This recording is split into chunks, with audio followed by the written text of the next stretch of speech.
Hello, welcome back to House of R. I'm Joanna Robinson. That's Mallory Rubin. And joining us today, at long last, we've long wanted this to happen. It is Erik Voss. Hi, guys. Hi. Welcome to the podcast. Welcome. Thank you for having me on. This is a huge honor to be in the House of R. And what a house it is. You love our studio. I love your studio. You love us. I love you guys. You love Bane? I love Bane. I mean, how could you not? When he places that hand on your shoulder, I know. Something happens. The menacing, it's like the this. Yeah, what is that? I don't know. But it conveys everything it needs It unlocks hope inside of you so that he can crush it into despair. We're talking about The Dark Knight Rises, and we'll do that right after this. This episode of House of R is presented to you by Target.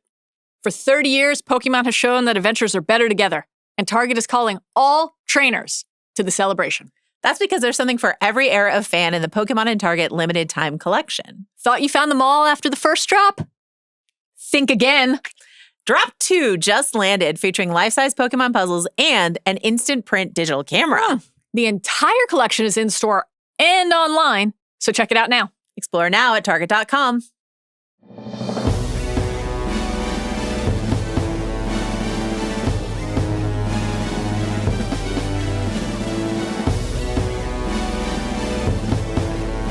All right, quick program reminders before we get started. House of the Dragon season is upon us. Are you excited? Oh, I'm so excited. Okay. I've seen the first episode as of this recording. And you're locked in. I'm locked in. I'm seated. It's going to be great.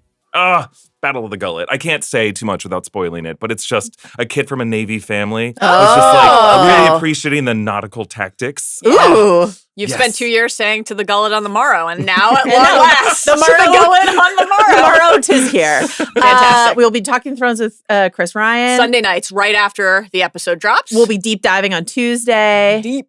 And a little Lestat meat in the sandwich on Mondays is sort of the upcoming. Supergirl coming up. It's going to be a busy, busy summer here in the House of R.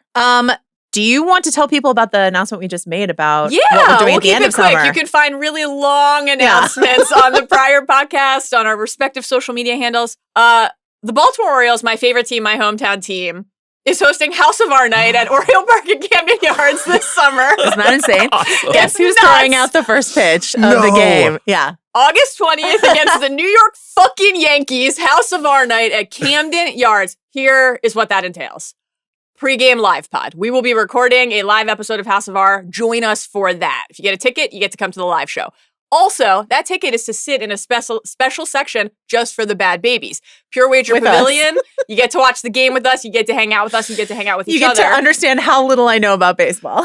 And I will be throwing out the first pitch. You get to Yeah. watch me hopefully not fall over, hopefully not spike the ball directly into the ground, working on my shoulder dexterity, keeping the UCL intact, some exit velo and spin rate prep. So half the tickets were gone within the first couple hours of them going Get your on tickets sale. now. Orioles.com/House of R pod. We hope to see you in Baltimore, Maryland, August 20th against the New York Yankees for House of R Night at Camden Yards. Truly bizarre. Bonkers. Truly bizarre. That's going to be great. Oh, God. Okay, so that's what we're doing this summer. My God, follow the pod. Yes. Follow us on social at House of House of R R. Why not do it? Email us, hoppinsanddragons@gmail.com. That's right. Spoiler warning for all of Batman. Yes. Mhm. Any Nolan film ever. Yeah. And any Batman, anything ever? Anything ever. Anything ever. Okay. Yeah. I mean, I don't know how relevant that's going to be today, honestly. Yeah. But No, I don't if think it's so. happening in a Nolan movie, it might come up. All of Tom Hardy's acting choices in his life on the table. Yes. So that's the spoiler warning Great. today. Fantastic. Wonderful. Voss, anything you want to plug? Yeah. What should the people know? What should people know? Just subscribe to New Rockstars on Hell yeah. YouTube. Yeah. We're covering Fantastic. a lot of the same stuff. We're not doing any Lestat coverage, Yeah. unfortunately. No. You didn't Right. want to get fangs and a Yeah. whole coat. Oh, I wanted to. I and wasn't the accepted glasses. into the cult. But You right. can join our vampire coven anytime. You're welcome Okay. anytime. Joanna Yeah. has fangs in her purse right now. I actually have some too. I haven't molded them into my teeth, but we're prepared to bite you. We're prepared to convert you if you'd like. The offer stands. Keep it in mind. I think maybe we shouldn't offer to bite our guest on his first time on the pod. Why are we celebrating The great Christopher conversion Nolan? is upon us. It's upon us. We're here to celebrate Christopher Nolan because Yes. we've done almost every other movie. That's right. We have one left after this. It is Oppenheimer. Yeah. That's the last one we're doing. we did it in a random order. Very Nolan-esque. Yes. No, Non-linear. no Out of worries. sequence. Yeah, we're pretending that was the plan all along. Meta. Right. It is 31 days until the Odyssey. That is Wow. wild. Are you excited for the Odyssey? I'm really excited for the Odyssey. Again, as the son of a Navy kid, nautical tactics. There Once you again, go. Oh, keep yeah. growing. oh my God, yeah. it's Big C summer. I'm pumped I for love the that. Odyssey. I think the Odyssey and Dune Part 3 are the two most highly anticipated films of the year for Yeah. me. Yeah. I mean, everything I've seen from the Odyssey, even the music, it just sounds Mhm. gorgeous. The prop design of the movie. I mean, isn't it great when it feels like movies have everyone in Hollywood in them? Oppenheimer Yes. felt that way. Only certain directors can get that. And maybe Villeneuve, Spielberg, Yeah. Nolan. Yeah, and it's great. It feels like a momentous thing, even if it is like kind of a downer of a movie or not going to appeal to all four quadrants. Like, how could it not, I guess? Like, Yeah. it's the Odyssey. It's the 3,000-year-old legend, and it's popular for a reason. And Yeah. he's going to do something really weird with it. What if I it can't does? wait. What if like children of all ages go to see the Odyssey this summer? Yeah. They What if embrace it. it's a date night movie? Oh, it's the obsession of July. Yeah, Yeah. absolutely. Where are you on pining for a daddy? Where are you on the memes already? The modern language. We're all in. I'm not. What does this mean? But it's the Pattinson line, pining for a daddy. Oh, it's with basically daddy. all Daddy. Mallory has been able Just to the talk fact about. that Tom Holland's like dad, and then Pattinson's like daddy, and everyone's like, what? Everyone's mad. I You don't love imagine it. ancient I Greeks love saying Don't it. say daddy. father. Wait till my Father. father gets Papa. home. I don't have a problem with dad Yeah. or daddy. I think it's a little weird that Nolan directed these English actors to use American accents as Yeah. opposed to the Chernobyl approach of just using your natural accent. Right. Yeah. I agree. I want to know, like, why do they need to sound like Americans? Do they all have to match Matt Damon, and Matt Damon can't do the English accent? Probably. And so they're like, let's I align mean, with Pattinson Damon. can't really do the American accent. Pattinson He can can do everything. Guess what? Pattinson, Tom Hardy, can do two of our everything. greatest voice choice He can do makers everything. He can do in everything. And Hollywood. he showed us all of those everythings in Mickey 17. All of Okay. them. All of them. All right. Quick facts about this movie that we're talking about today. Yeah. It's The Dark Knight Rises, in case you forgot. Directed by Christopher Nolan, screenplay by Joanna Nolan and Chris Nolan, with the story by credit for David S. Goyer, who left to make Man of Steel, basically. July 16, 2012 is when it came Sheesh. out in wide release. Budget was between $250 and $300 million. Worldwide box office, $1.115 billion with a B. Yeah. Wow. Yeah. More than The Dark Knight, and yet somehow was not really like considered the Avengers came out this year, and it kind of swallowed the story a little bit of The Dark Knight Rises. Yeah. Not for me. It Yeah. did. Not for you. It is crazy. I forget that it outperformed the 2008 Dark Yeah. Knight because that was the first superhero movie to make $1 billion, I think. Billy, I think. Yeah. But that, we often see that. The second movie of the superhero trilogy is better. The third one is not as good, but ends up makes more. outperforming. Yeah, Right. makes more money. People Exactly. need to know how it ends, and they need to be with Bane. Those two things are just true. Okay, Mallory's on her Bane agenda already. We love to see it. Let's talk about the swollen run times, the Batman trilogy. Yeah. Okay. Batman Begins, 140 minutes. Mhm. The Dark Knight, 152 minutes. The Dark Knight Rises, 164 minutes. That's 2 hours and 44 minutes. Yeah.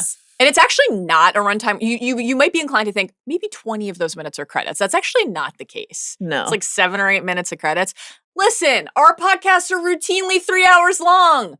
Sometimes they're 4. Who are we to note a runtime? However, it is a different experience. It's a different medium. I think we're allowed to note it. Yeah. Any thoughts about the runtime of this movie? I think Christopher Nolan just makes movies this big Yeah. and he feels like he wants to have as long as he needs to tell his story. I do think you feel it with this movie. For sure. I don't feel it watching The Dark Knight. I do feel it with Rises. And maybe it's just there's other logic issues. He surpasses the 10 things that, I have a theory that as a filmmaker, you can afford under 10 single digit refrigerator logic, Like, Mhm. wait, But if you win us over with enough of those scenes, 10 or more of those things, you don't really care about those 9 or 8 things. But Dark Knight Rises has like 12 or 13 At where you're least, like, yeah. but how did he, but how did he know? Yes. But, so in a movie like that, you do feel 2 hours and 40 minutes. You It's feel one of every those. minute. Is that how you heal a broken back? You just hang You a punch, guy on you a punch rope in the vertebrae. and then you make him do a bunch of push-ups. Is that how that works? You I'm not a hang from rope. chiropractor. Add it to the list. Not a chiropractor. Yeah, I enjoyed watching this movie and prep for this podcast. I watched it twice. I had a good time with it. But I just remember at the time people were really hard on it. Mhm. That's my memory of when this movie came out. I So. feel like that I have a different memory of it, which was like, obviously anything in the wake of Dark Knight can't possibly measure up. And certainly in the wake of like Ledger specifically, the bar is just like so impossible to clear. My personal experience with this was like I saw this movie multiple times in theaters, so I think the runtime didn't feel prohibitive to me because I kept going back not only to see it but to sit in a movie theater and see it. Right. So I really liked it. I feel like and spend time with your best friend Bane. My best friend Bane, who I just really enjoy watching in this movie. I think he's great. Very entertaining, genuinely very entertaining. I don't think the movie is even close to as good as Dark Knight, obviously, but there are things in it to recommend it and that I like. There are things in it that like really don't work. It's very bloated. The character, to your point about like, isn't it fun when everyone is in this movie? This can sometimes feel like the opposite, where you're like, wait, I like actually forgot that these like not 2, but like 25 people are in this movie, right? And the character list is so vast and so long. The strands, I think the opening sequence is very emblematic of you're like, wait, I'm kind of like confused already. And did I need to be, right, for the response to people? But I think that the reaction to the movie, like I think it was decently reviewed at the time. Like it was pretty well reviewed. The trilogy overall, though, I think that's part of it. That's inextricable. It's just like closing and concluding a trilogy that is so well regarded and there being a lot of like admiration for that at the time. Maybe that makes it a little harder in the moment to discern how people felt about the movie. I feel like over time now people are more inclined to be like, this is like a meme movie as opposed to like a sacred text. But, your mileage may vary and that's okay. I think Bane is God tier. Genuinely. Voss, where are you in this movie? I love Christopher Nolan's works. I'm a defender of even his weakest moments. Yeah. This one is harder for me to revisit because I do feel that it is engulfed by the shadow of the predecessor. For sure. It is over bloated and it feels like you can see Christopher Nolan's seams. You can see the machinery of his workings and you can see everyone working really hard in this movie to make something great. Yeah. But I don't want to see people working. I want to see people vibing, existing, living, reacting, but it feels like, oh, God, why are we all working so hard? We have Batman. We're in the world of the Dark Knight. Like, it shouldn't be this hard. So I remember watching this. I got like a midnight screening at the Howard Hughes Center AMC because that was like the biggest screen I could find it on. And I got a massive Mellow Yellow, a drink that I've never had since. And I had to use the bathroom in the middle of the movie, but I'm like, oh no, I can't walk out. I'll never do that. And then, so that affected my viewing experience the whole time. I'm like, come on. But I still think it's wonderful. I think it has a lot of like Nolan core in it. I love Anne Hathaway's performance in it. Same. She owns the movie for me, honestly. I'm just I'm a huge, like every version of Catwoman, well, almost, sorry, Halle Berry. Almost every version of Catwoman, I'm like all in. Michelle Pfeiffer, Selena Kyle is one of my all-time top like favorite movie performances of all time, let alone comic book movie performances. And I just think Anne Hathaway is astoundingly great in this movie and just like owns every scene that she's in and Zoe brings Kravitz, a lot of like wonderful. We love Zoe Kravitz, but like brings a ton of just like humor and moxie and all of these other things to this movie, which can sometimes get, between Bane and Talia, and I would say even like John Blake can like feel a little bit more leaden than some of the other Batman installments, when you've got Cillian Murphy's sort of antic performance in the first one, or when you have an extremely antic performance from Heath Ledger in the second one. And then here you've just got like, they're like, we're doing Charles Dickens this time. That's what we're doing. And Anne Hathaway just has to like carry a lot of the sort of momentum and keeping things lively inside of this movie. So you mentioned you're a huge Christopher Nolan fan. You've done like these incredible video deep dives on his filmography. Have you done every single one at this point? I think I've done videos about everyone except some of the earlier ones. I haven't done a video about Following or The Prestige, but I've and then I think the last time I visited The Dark Knight Rises was like back in 2008. I did a very recent breakdown of re-breakdown of Oppenheimer and Memento and Tenet and The Dark Knight. So I just haven't had that need to revisit. To spend time with Bane? To spend time with Bane in a 90-minute YouTube analysis. I plan to at some point. I love all of his films, honestly. Like, I find a way in to all of his films. I am a Nolan bro. I can't escape that. But I don't want to be the bad kind of Nolan bro. I want to reclaim the phrase Nolan bro as something that doesn't have to be gender coded one, and doesn't have to be as I don't know, talking down to people on YouTube. I think all of his movies already do that enough that we don't need acolytes on social media to do it on behalf of the movie. Yeah. But yeah, my favorite of his films is probably Interstellar. I just think that's a singular achievement.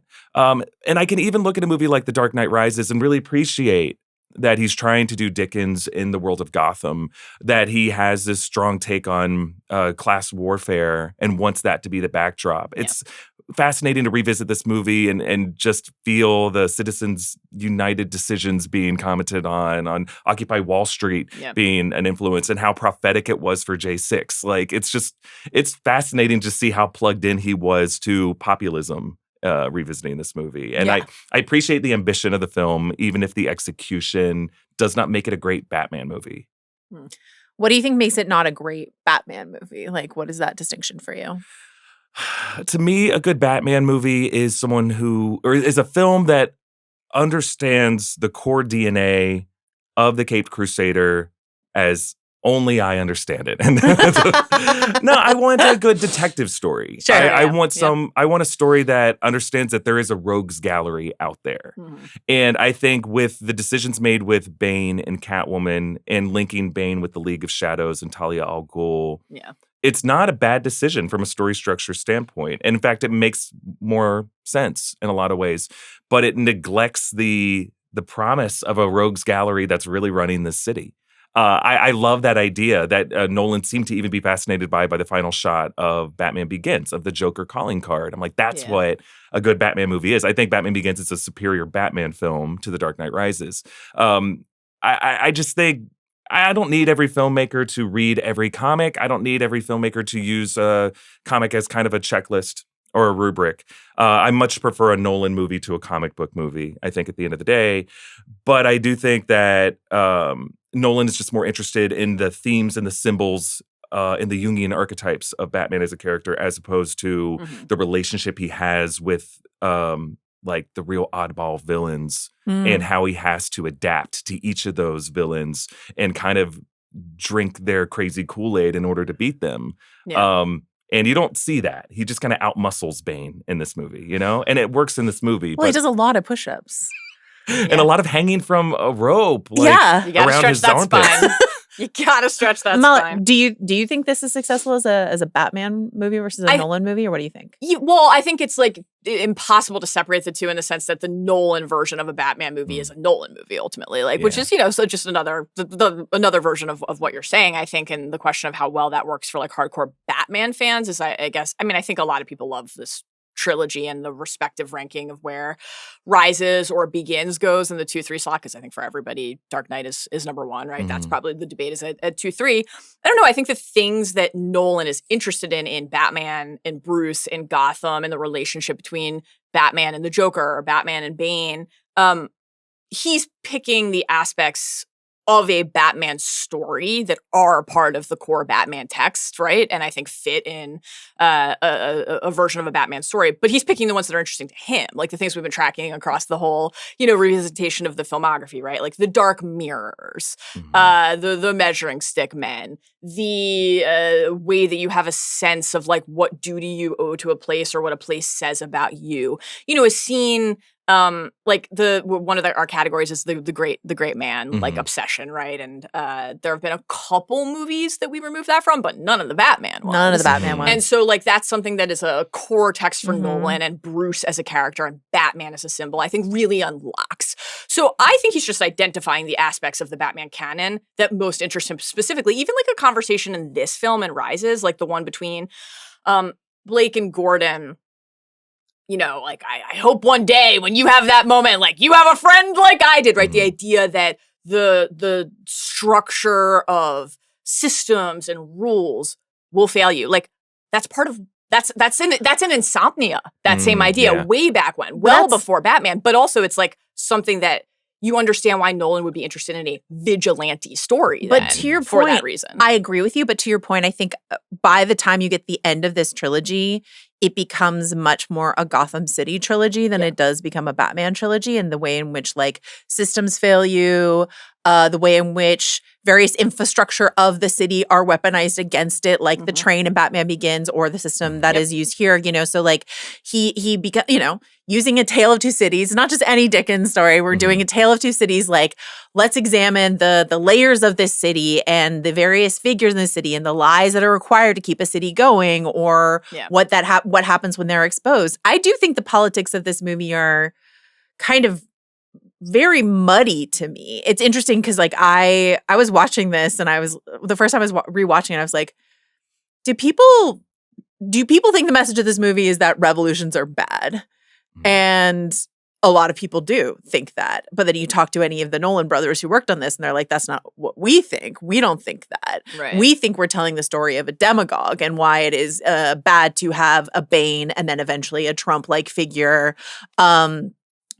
stoking the fires of populism in one direction, promising something while all the while planning to blow up that bomb anyway, So I don't know. What do you think in terms of like his interest in this idea of a city and how it is reflected in this trilogy? I think that this trilogy is superior in the regard of that it's the best Gotham story that we've seen on screen. Nothing against the Fox show. But I know, I was going to say. Mackenzie is typing. I like Nolan did an amazing job of the, I don't know, is it synecdoche is the word? Synecdoche, of making Gotham a living, breathing character who can kind of turn on a dime. The soul of that city is the most important soul to this trilogy.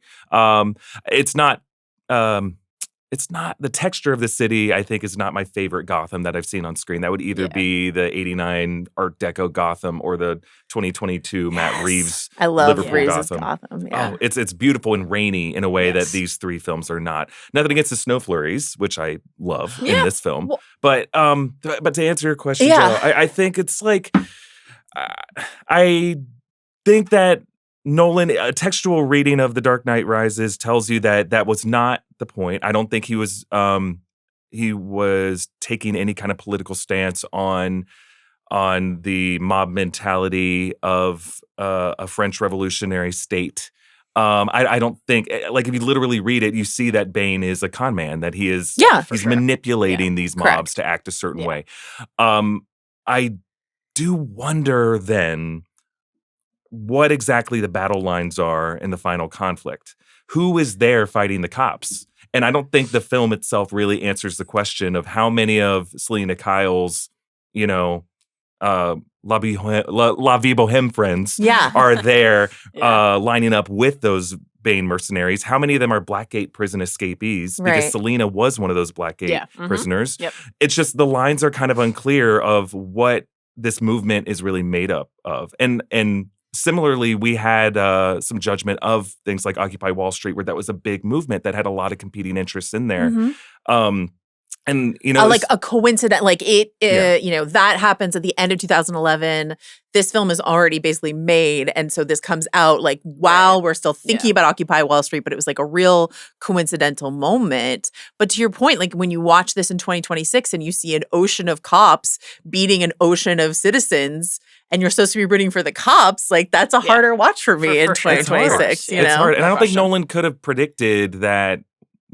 Public sentiment towards police, at least police fighting bare knuckle in the street, what that would look like. Right. I think the movie is easier to watch in 2022 and after than it is 2016 and after.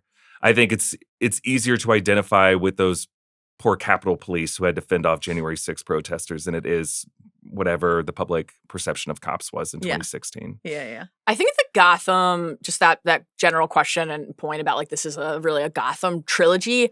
I really agree, but I think that it feels to me less about Gotham than like specifically actually Gotham than the relationship between a place and its people. Right. Kind of to your point of like, does this feel like Gotham? Does it look like Gotham? When you pan out and we have these beautiful aerial shots, it's just obviously Manhattan. We're just at Heinz Field for the Steelers. It's just always been the case. They're filming in Chicago. Like, no, but I disagree because in the first two films, it's Chicago. Yeah. And Chicago dressed up, especially in the first one when you get the Narrows, like it's Chicago dressed up to look like a comic book city. And then when he just decides in this movie to make it New York and Philly and downtown Los Angeles, to try to make the idea of the city Yes. sort of feel bigger. So you can get the shots of the bridges being blown up and stuff like that. But I just feel like all of a sudden I feel like I'm in a different city. And if Christian Bale is still playing Batman and a lot of, Lucius Fox is still here and Alfred's still here, but this does not look like the Gotham that we spent time That's what in. I'm saying. Yeah. That's what I'm saying. So it feels less like Gotham is this clearly fully realized and rendered character that is very comic booky or specific to a certain like story universe, and more just like American city and what does it mean to be a philanthropist or a businessman or a vigilante or a cop or a jewel thief or any person in that place who has to make a decision about what your relationship to it is. What does it mean to grow up in a boys' home on those streets? What does it mean to be a younger brother of an older brother who got pulled into those tunnels for work and like that that's happening but other people don't? Like, one of the more interesting threads movie to movie about Gotham is, and we, I think in a movie that we love and admire, The Dark Knight, we spent a good chunk of our Dark Knight pod talking about like the ending of that movie and the choice that Bruce makes. Like, is that the right choice and does it make sense, right? And the way that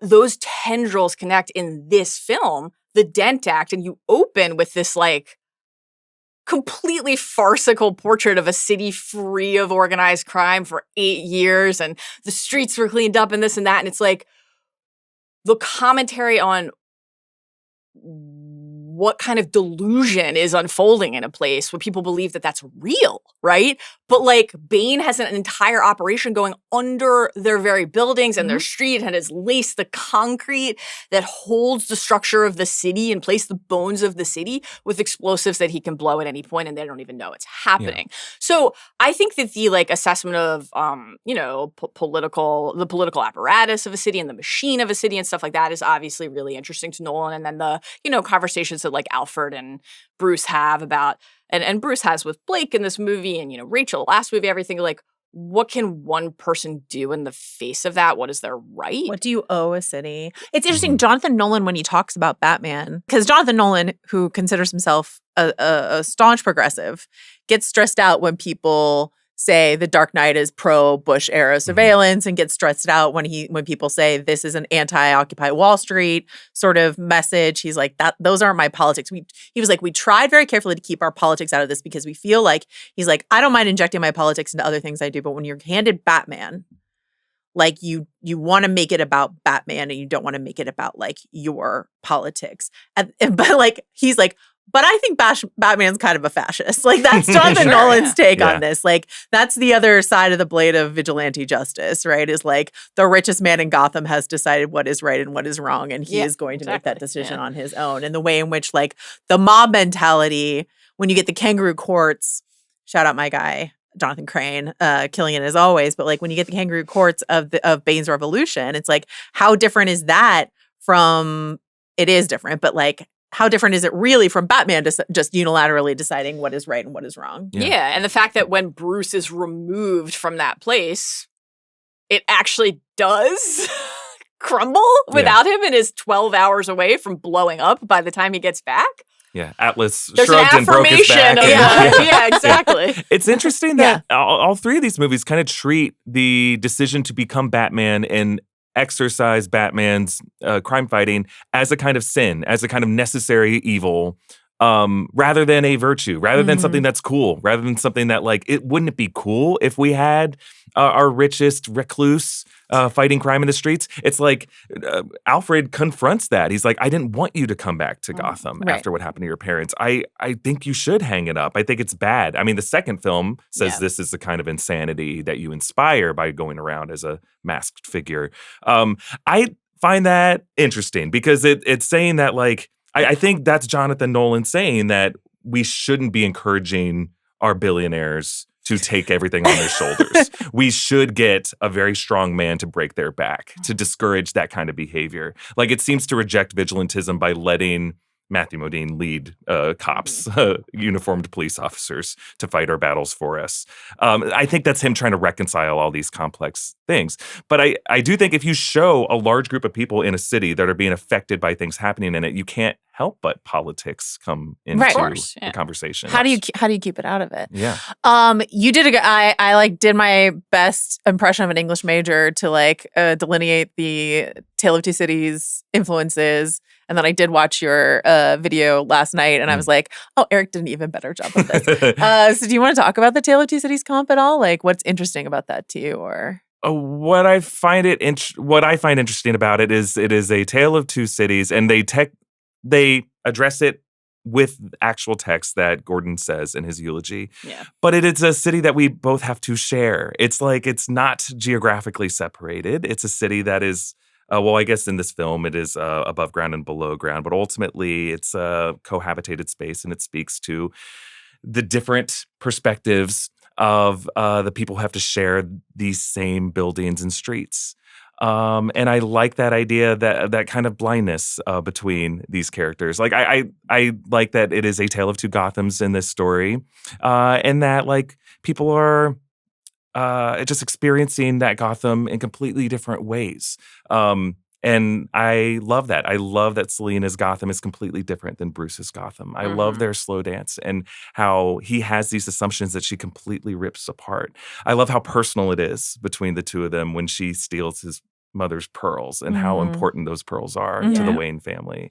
And I love seeing it all fall apart. I don't know. What were your guys' reactions to the Dickens element? Mallory, any thoughts? I mean, I think this is like again, it's interesting to think, as it always is with Nolan films, of like the through line across his work, where like when he tends to find inspiration in a text or even actively incorporate like a passage that Gordon's reading, it reminded me a little bit of like the recurring Dylan Thomas refrain in your favorite movie, Interstellar, right? Where like, I think that Nolan, he's not literally using these as epigraphs. It's not a quote that opens the film like it's the first page of a book, but he's kind of using them in similar fashion, right? Where they're there to clarify tone and intent to us, right? And I think that for some people probably feels a little like clunkier than for others when a character is like literally reading it and telling you this is going to be the map that the story operates against. But I don't mind it. And I think like, especially when it's a character like Gordon in this film, who we know is wrestling with his personal guilt and he's complicit in this, right? And he did it at the time for a reason, not one that made sense, but he did it for a reason that he had at the time. And then he has to like, when he goes up in the opening stretch and is like, and he's got the letter in his hands that ultimately Bane will very dramatically read.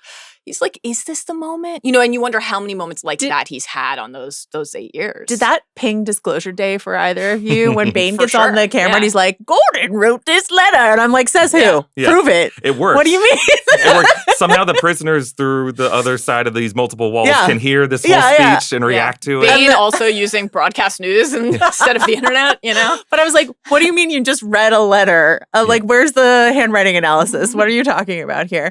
So we've got Gordon's eulogy, which is sort of like cobbled together lines from the end of Tale of Two Cities. We've got characters like Stryver and Barsad who are named for characters in Tale of Two Cities. But my favorite is Bane knitting at the trials, which is this Madame Defarge at the guillotine sort of reference. What I thought was really interesting. So they have this like high-minded, we did Dickens in Gotham. David Goyer gave an interview quite recently where he's like, you know what the dirty secret of The Dark Knight Rises is? It's actually Rocky 3. He was like, actually, we also did Rocky 3 alongside of the Dickens. And he sort of like lays out the beats and you're like, aha. So, all of these things can coexist. And that's the Nolan, which is the sort of like high-minded, we're doing great literature. We are doing high philosophy. We're doing all of that in the popcorn bucket of Gen Pop cinema. How important is it, do you think, to Nolan and his brother that the average viewer understands the Dickens connection? I think it's more important to Jonathan than it is to Chris, personally. Yeah. I think it's his way into the story. It's his way to kind of structure the themes of the story. And without that, he doesn't have a way in. But it's just interesting that it seems it's literally referenced through Easter eggs in the movie, but how maybe 5% of people ever really notice or discover that? Right. Yeah. As I've said on every one of these podcasts, Nolan is one of my favorite filmmakers. I just adore his movies. I don't think that anyone who made Tenet necessarily cares what every audience member is able to understand about their movie. Yeah. Well, I think that that definitely changed over time. All right, let's talk about what I'm calling the curse of the overstuffed threequel. This is we're still sort of like riding the waves of the bad reputation of Spider-Man 3, when like the main critique of that movie was you put too many villains in your third movie, coming off of the high of the second movie. And so when you have Bane and Selena Kyle and Talia al Ghul and Robin, we're introducing Catwoman and Robin and Bane and Talia al Ghul all in this. And it's not like the other films didn't like you've got Ra's al Ghul and the Scarecrow in the first movie. It's not like we haven't done double, triple duty before. It just feels like a lot here. We'll sort of talk about each of these characters, but I do love the conversation that they had at the time where the studio wanted them to do the Riddler. Mm-hmm. And Jonathan Nolan has said that he even sort of like wrote out some treatments of what the third movie with the Riddler would be. But what they all agreed was that it was just too close to the Joker and they didn't want to do the Joker. But he says there's an exec at Warner Brothers who, after I think at like the Dark Knight premiere or something like that, was like, Leonardo DiCaprio is the Riddler, right? Mm-hmm. Let's do it, And they really wanted DiCaprio in this movie. And instead they landed on Bane, among other things, as this sort of like big physical threat.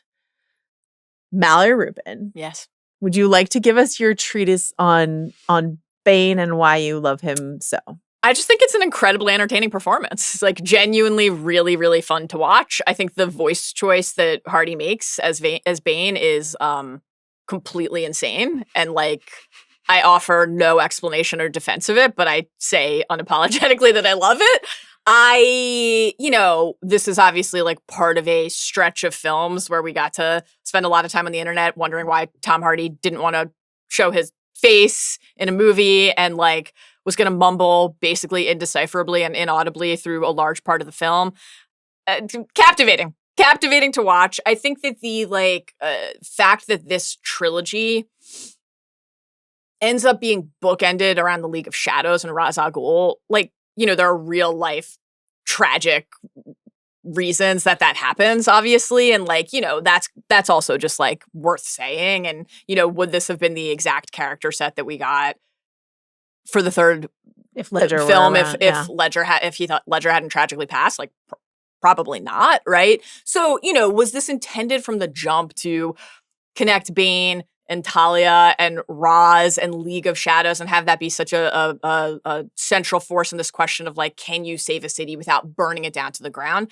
I have to imagine that the answer to that is no, but I think in terms of completing this Bruce Wayne's journey, even though the Talia stuff in the third act is, quite bad and just doesn't work, I think that that's not Bane's fault, actually. I think that's more about the bloated and overstuffed and convoluted strands of the story inside of the film and as an effort to connect. And I think the connections across the trilogy, the first film and the third, thematically work. I think some of the clunkiness of the narrative inside of this story with how much are you paying attention in the opening plane heist to Pavel and what is even the reactor and the clean energy plan and Tate and this and that. It's that falls into what we were talking about a few minutes ago. That's just kind of generic, can I save my city stuff. There's nothing specific to that.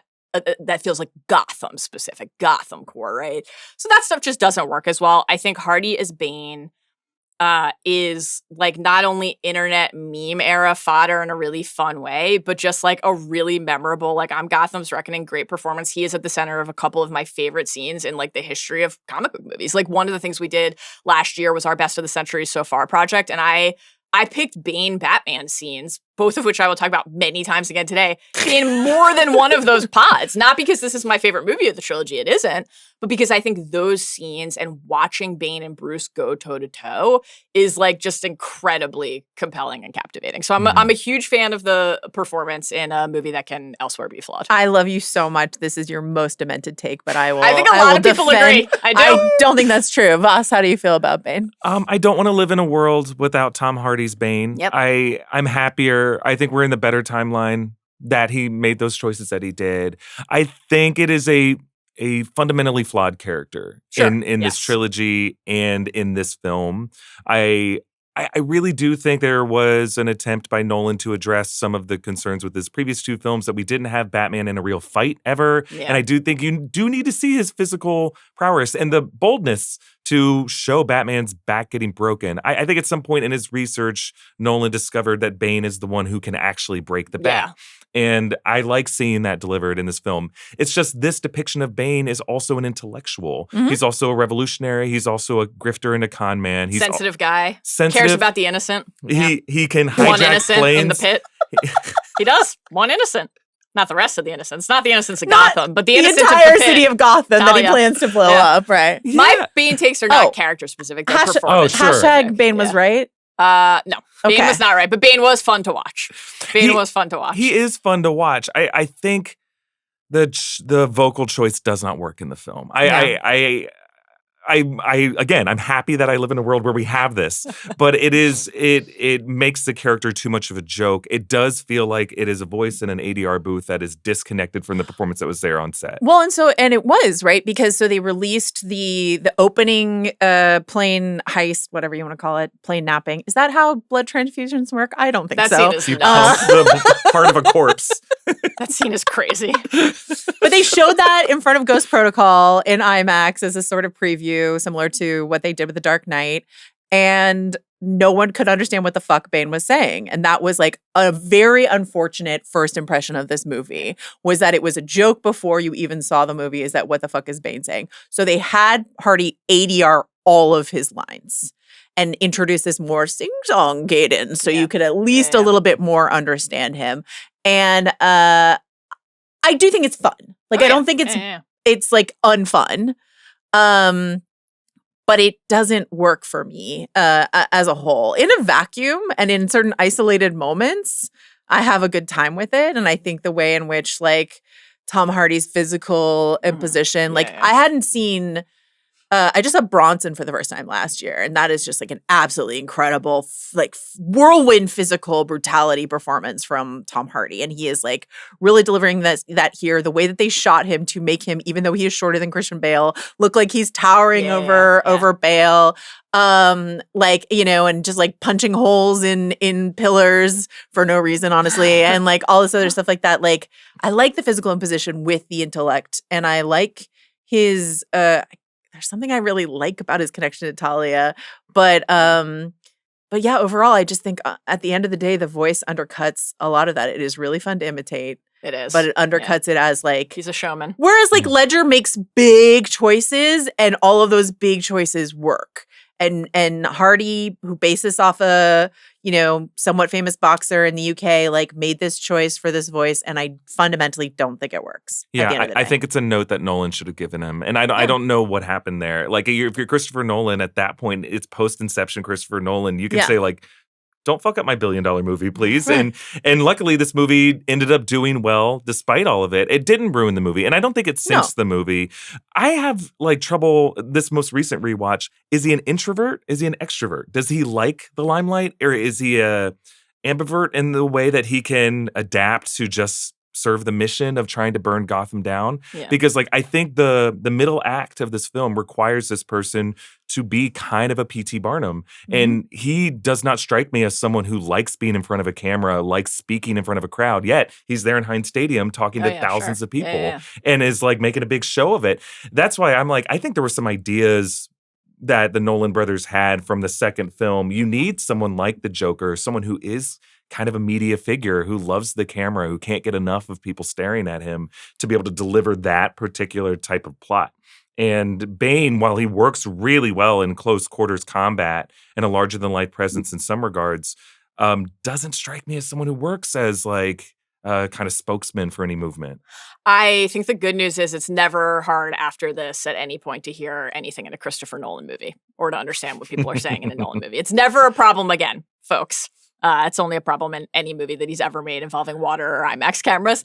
I think that the Bane feels to me like he is prepared to be a showman, but only when it's required, right? Like, I think he seems in the Heinz Field Steelers Stadium section, very comfortable, showboating, and knowing that the camera is on him and that he has everybody's attention, not just in that stadium, but globally, right? I think when he is like on the steps about to open Blackgate and loose the prisoners onto the streets again, he seems to be like, I think, kind of relishing not only the act, but the moment of public presence. I actually think the thing that doesn't, but also he's like happy to wait in the shadows underneath the city and operate, and of course sets up the darkness exchange with Batman in a very compelling way. I think the part the part that like doesn't work as well, actually, even though I think understanding of the emotional connection and history to Talia works not only for Bane in a vacuum, but as like a comp to Bruce as a character who's like, who is the person most important to you, and saying to Blake, like, even if you don't think you have anybody, like, there's always someone and you don't realize until they're in peril or they're gone. The thing that doesn't actually work quite as well is when Bane, I think, has to completely shrink then in light of the Talia reveal, because that feels incongruous, actually, to the, like, I am out here with my collar popped as high as anyone but Brian Colangelo's collar has ever gone before. Those characters don't feel like they're the same. He's the mask, right? And then the mask comes off, and then it's Talia's time to shine, which we'll talk about in a second. First, let's talk about Selina Kyle. Like, we've got this recast category, which, we'll talk about when we get to our categories, but every time we've done it for this franchise, it's been a woman. And I just feel like, people I like Maggie Gyllenhaal in The Dark Knight. A lot of people don't. I don't like Katie Holmes in Batman Begins, and a lot of people don't. And so Rachel Dawes as a character, or the women that have been asked to perform as Rachel Dawes as a character, have been like a stumbling block for this franchise. Talia, I have reams of notes for Talia, and we'll get there. Anne Hathaway, no notes. Selina Kyle, incredible. And some context for this that I always think is fun to think about is that, and Anne Hathaway has talked about this quite recently, like that she was in a really weird time of her career. It's easy to come to movies now and see Anne Hathaway still thriving and see her in The Princess Diaries and think, wow, this woman has had just like a solid, incredible career. But there was just this weird time on the internet where everyone decided that Anne Hathaway was too try-hard. This is post the 2011 Oscars, which were not her fault. That was James Franco's fault, as far as I'm concerned. And she just had this like theater kid energy. There were all these think pieces about Jennifer Lawrence, the cool girl, versus Anne Hathaway, the sweaty try-hard girl, and like all of that. Her reputation was so like quote unquote bad to like whatever who dummies on the internet.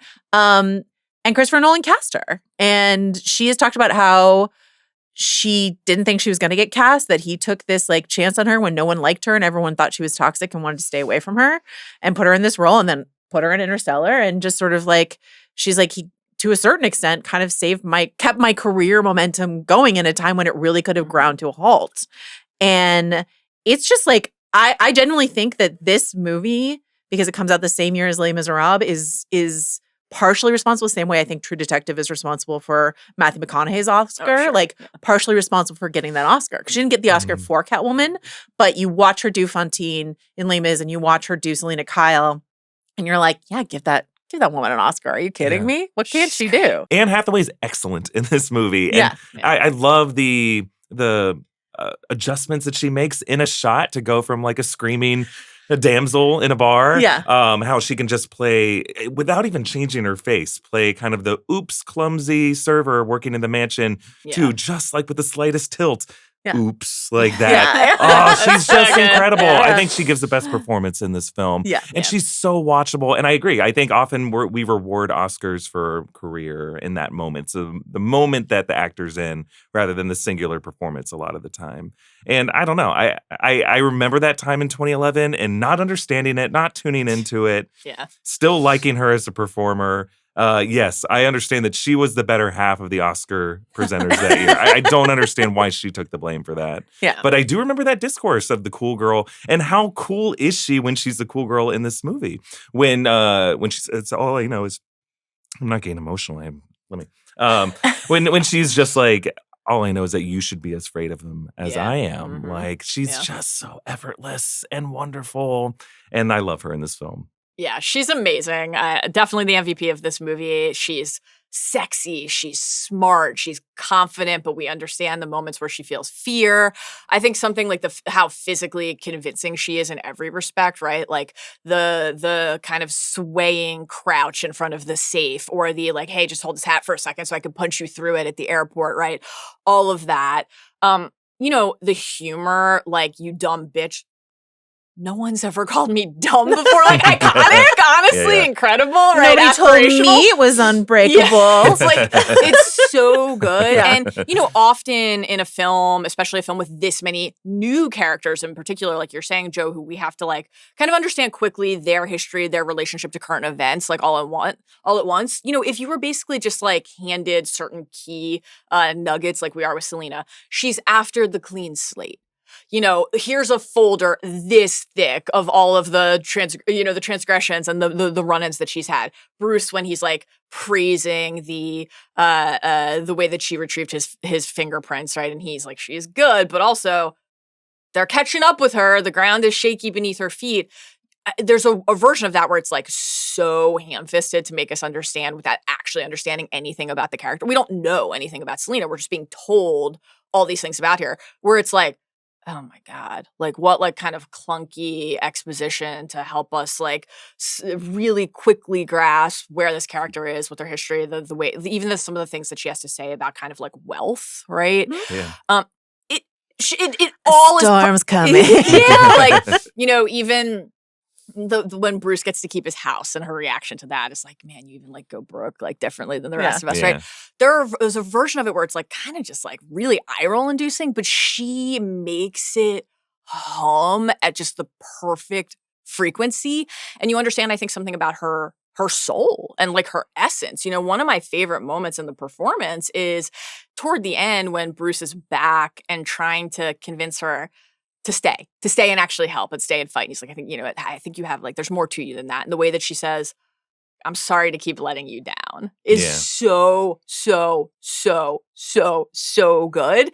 And you have no problem believing, I think, that there's like a sincere, earnest impulse behind that, just as there is when she's like, come away with me. So you buy it when they're together at the end.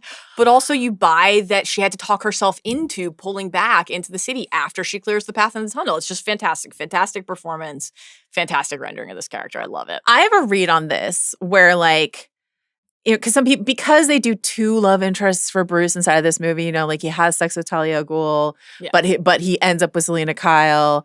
I think some people are like, why would he end up with her at the end of the day? I feel like she's his soulmate in this movie. He like wakes up from his slumber when he meets her. Yes. And like there are moments in this movie where they're just sort of like, they're mirrored again and again and again. She pulls on him, what he pulls on her, on all other, that's what that feels like, all this sort of stuff like that. But like, even when like her backflipping out of his window, which is just incredible. And then him like powerful backflipping out of the hospital window to go visit Gordon. Like there's just like all of these sort of mirror moments, which like the bat and the cat have always had that. And so there's just that built in, I'm rooting for them anyway. Helps that she looks absolutely smoking hot in her costume. The goggle ears are an incredible inspired innovation to bring this comic booky idea into this grounded real world thing. Also, I talk about this a lot, but I feel like it's really important to have, if you're going to be a masked character, that you have to have like really good lips. Or in the case of Robert Pattinson, like he just has a slash mouth, which also really works for Batman.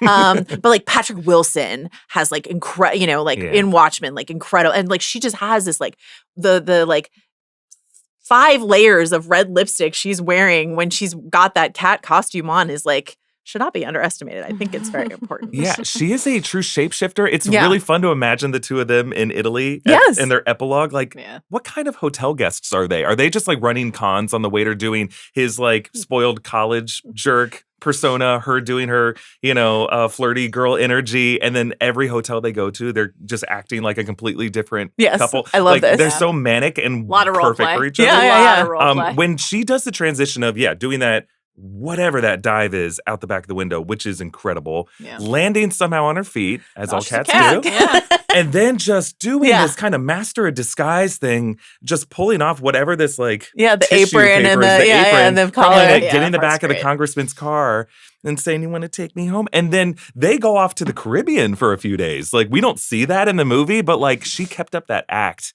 for like days to get him drunk and ruin his life probably. And then just so she can use him as a human shield. Like that is such a long con. Yes. Where she's like, I need a powerful human shield for when I go to talk to these guys and they're going to stiff me. Yeah. Like, and Daggett's going to use his cell phone. She's thought of everything. Yeah. She's She's thought of everything. terrifying. Yeah. She's such a cool villain. There's a completely different version of the movie where it's just her and just the kind of, you know, the cat and mouse or the cat and bat game that could have been played. Because I love that. I love the energy between the two of them. And it's such a well-written character and a well-performed character. And it's just fun to imagine the Elseworlding with her. Yeah. So we talk about Talia. Yes, but we all have to slump. We have to slump in order to do it. Like this. Can your microphone pick you up in that pose? I'm not sure. Poor Marion Cotillard has been like, has given interviews where she's like, yep, I didn't get the angle right on that day. And she's like, I sure fucked that up. I understand people hate it. One of the most remarkable I am dying posture choices in the history of cinema. Completely confounding.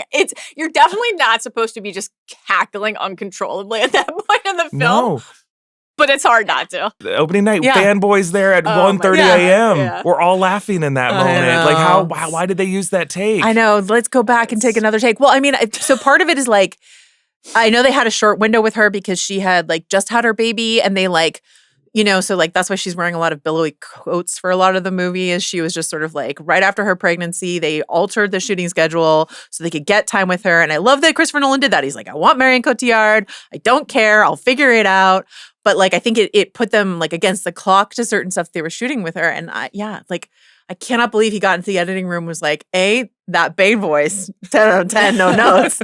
B, that Talia like posture dying scene. Great. Love it. Which sucks because I don't know that I think her coming off of Inception, of course, there's so many Inception people in this movie, but like coming off of playing Mal, and I know the internet had already figured out she was playing Talia. That's fine. But like what percentage of the internet is the mass audience? But coming off of Mal, she's just giving villain energy like the whole movie, unfortunately. And so like if you had cast maybe an actress who didn't quite have that baggage or directed her to play the difference, I still do love when she shoves the knife in him and her very impassive face when she does it.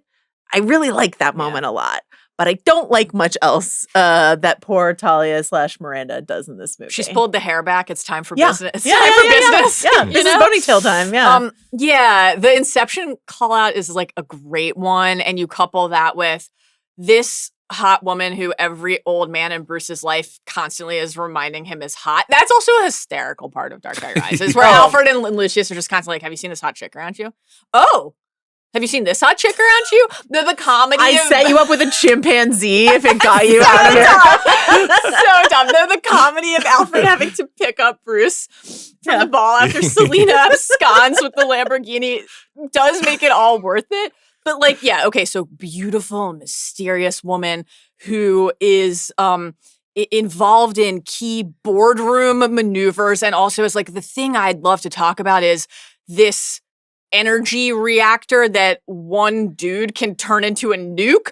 Could that person potentially end up being bad? I don't know. Everyone looks so dumb every time they include her in all of the plans. They're like, let's plan everything right. And then like, those people die and those people die and that plan goes awry. And I'm like, you've got a rat. Yeah. Very tough. Look to the hot French lady. She's such, I really feel like she's like a plot mechanism in this movie. Yeah. Like when you rewatch it, you see, Nolan needed a way to have some kind of, for Bruce to lose the board vote, for him to lose his wealth, to put her in a position of power to where she can reactivate this energy project. You can sense Nolan's nuclear dread pumping throughout this movie. And then, he felt the need to close this trilogy by bringing back the League of Shadows, by making her Talia al Ghul. I just don't think it's necessary. I wonder, like, if this movie came out several years later, if he did Inception and Interstellar and his Dunkirk movie and got a couple of his other passion projects out of his system and then revisited the movie years later, you wouldn't feel the need to top or to close the trilogy the same way. You would have had more, I don't know, at least more experience with sound mixing in a film to make different choices. You say that, but, I don't know. I've seen your defense of Tenet, but I don't Still can't hear understand it. Oh God! I mean, Tenet is not a movie that's meant to be understood. Yeah, exactly. That's how I feel. This is a movie that is meant to be understood, and yeah, I think Talia al Ghul is just like an unfortunate choice that I feel like Marianne Cotillard was underserved in this role, and it's not her fault. I just think it's I didn't need the League of Shadows in this film. If it's a story about Gotham Soul, the League of Shadows story was already told, and that book was closed. Yeah. So, and we all just saw it happening. And I don't know, what do you do at that point once the internet figures it out? Yeah. You can't cut her from the film. Because at that point, the film is what the film is. It's so funny because, watching a bunch of behind the scenes of this movie, they talked about all of the lengths they went to keep certain secrets, right? Like when they filmed the funeral scene, Christian Bale got in costume and was on set so that if there were set photos taken of the funeral scene, Christian Bale was there in costume. And they were like, Michael Caine was very confused, like why Bruce was there. The headstone in that scene says Miranda Tate on it, so they could later put Bruce Wayne on it. Why Miranda Tate would be buried in the Wayne family plot, let's not worry about it. But just for really memorable fuck by the fire. That's why. And Liam Neeson was like, I had no idea what I was doing in that movie. He just told me to like walk out of the shadows and walk back into the shadows. Like a lot of people just got like their scenes. Nobody knew the ending of the movie. The few people that did, it was like verbally told to them. So this is like final seasons of Game of Thrones level. Like we're keeping people in the dark to try to keep this a secret. And it's like, then the most important, like not the most, but like I would say the big twist, maybe the big twist is, we'll talk about twists, but like maybe the big twist is Bruce is still alive. But like the big twist kind of feels like it was Talia. Yeah. And then that was the thing that the internet was like, that's definitely Talia al Ghul, right? Like I remember Dave Gonzalez was like, that's Talia al Ghul, Joanna. I was like, okay, Dave. It's interesting. Yeah, I didn't know that they did all those things to keep the secrets from breaking out. I was aware of the Robin ADR ad later. Yes. They cut away. And they do the same thing with the patching of the autopilot technology in the Bat vehicle. Like they say, oh, whose name was on the fix? They cut away from the engineers and you hear Bruce Wayne. And I wonder what they told those actors to say. They must have given those actors another name because he has to kind of smirk in a moment to be like, oh, that's interesting. Yeah, I don't know. Interesting. All right. Speaking of Robin. Yeah. What did you feel about the way in which Robin is deployed or John Blake is deployed or Joseph Gordon-Levitt in that role? I think Joseph Gordon-Levitt's great in this role. I like him a lot. I wish there was more Joseph Gordon-Levitt now. I miss him. Yeah. I think I don't need it to be Robin. I wasn't disturbed by it being Robin. There are maybe other... Robin is a weird one that like his name is Robin and not Dick or Richard or something like that. Check my legal name. Yeah, because he only has the name Robin because of the Flying Graysons and that's his insignia. So I found that to be a weird bit of lore building. I don't think Chris and Jonathan have the same kind of interest in expanding the comic book lore of this world. So when they do things like this, it kind of feels a little hollow, but not so much to where I walked out of the theater upset. I was like, I would watch a spinoff with him as kind of a Nightwing-esque character in this world. I still think that door's open, honestly. Yeah. I think Joseph Gordon-Levitt is kind of the answer to the question of what do we owe this community? What do we owe Gotham? He has forgotten the orphans. And I think the fact that he could be the champion for them, I think is so virtuous and nice in the final act. It's a little hokey to see him say, let's get back on the bus. You can't. Don't let him die without hope. I thought it was a bit of an eye roll. Remarkable moment, yeah. But I liked him screaming at that cop across the sure, you killed us. Yeah. What a raw moment in a final act that didn't have a lot of like raw moments, I feel. What do you think? I like the performance as well. I mean, I'm a Joseph Gordon-Levitt fan. I like him in Nolan's movies. Obviously, we had a ton of fun talking about Arthur in Inception. I love him there. The movie ending on him and setting up that promise of like a Robin film future was it really exciting to me at the time. And I think that it makes sense for this Bruce, this Batman in this version of the story, which is so rooted in, including in their conversations in this movie, like that was the point of Batman, like the way the symbol is supposed to function. there's all of the ill that has inspired over the course of the trilogy, but what good and hope and like a decision to like fight for the cause could it inspire? It makes perfect sense to me as an ending point to kind of pass the mantle and the mission to another character. I think that undeniably it is also true that this Blake figure in this movie is like kind of a square. The term that's used in the movie often is hothead, and I think that's true in the sense that he doesn't mind like being a bit of a bitch and like whining and complaining and calling everybody out on their bullshit. Like he's a little bit of a brat. He always thinks he knows the most at every moment. But he's just like, he's really kind of like self-righteous and like self-important and has that sense of moral clarity that I think frankly makes him a perfect candidate to, you know, inherit the Batman mantle at the end. But I think it can lead to a little bit of like a reaction for some fans. But I enjoy it. I think he like makes sense in this story and in this movie. This is not my recasting pick. I will not be coming for Joseph Gordon-Levitt on this podcast. I do love him, but I did see that Ryan Gosling was like in the running to play this role, and I'm like, Gosling, who's so good at injecting everything with humor.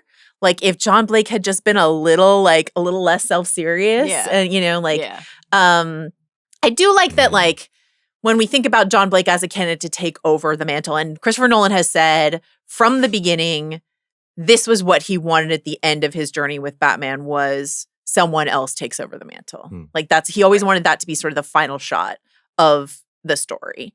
So, you know, whether it's a Dick Grayson or whether it's John Blake, my legal name is Robin, like sort of moment. That moment got laughed at in my theater. Like they laughed at Talia and then they laughed at that. And I was like, we're not ending very well. But like, I like that he has figured out who Batman is. So like in terms of like world's greatest detective, like he's doing some great detecting work. Yeah, for sure.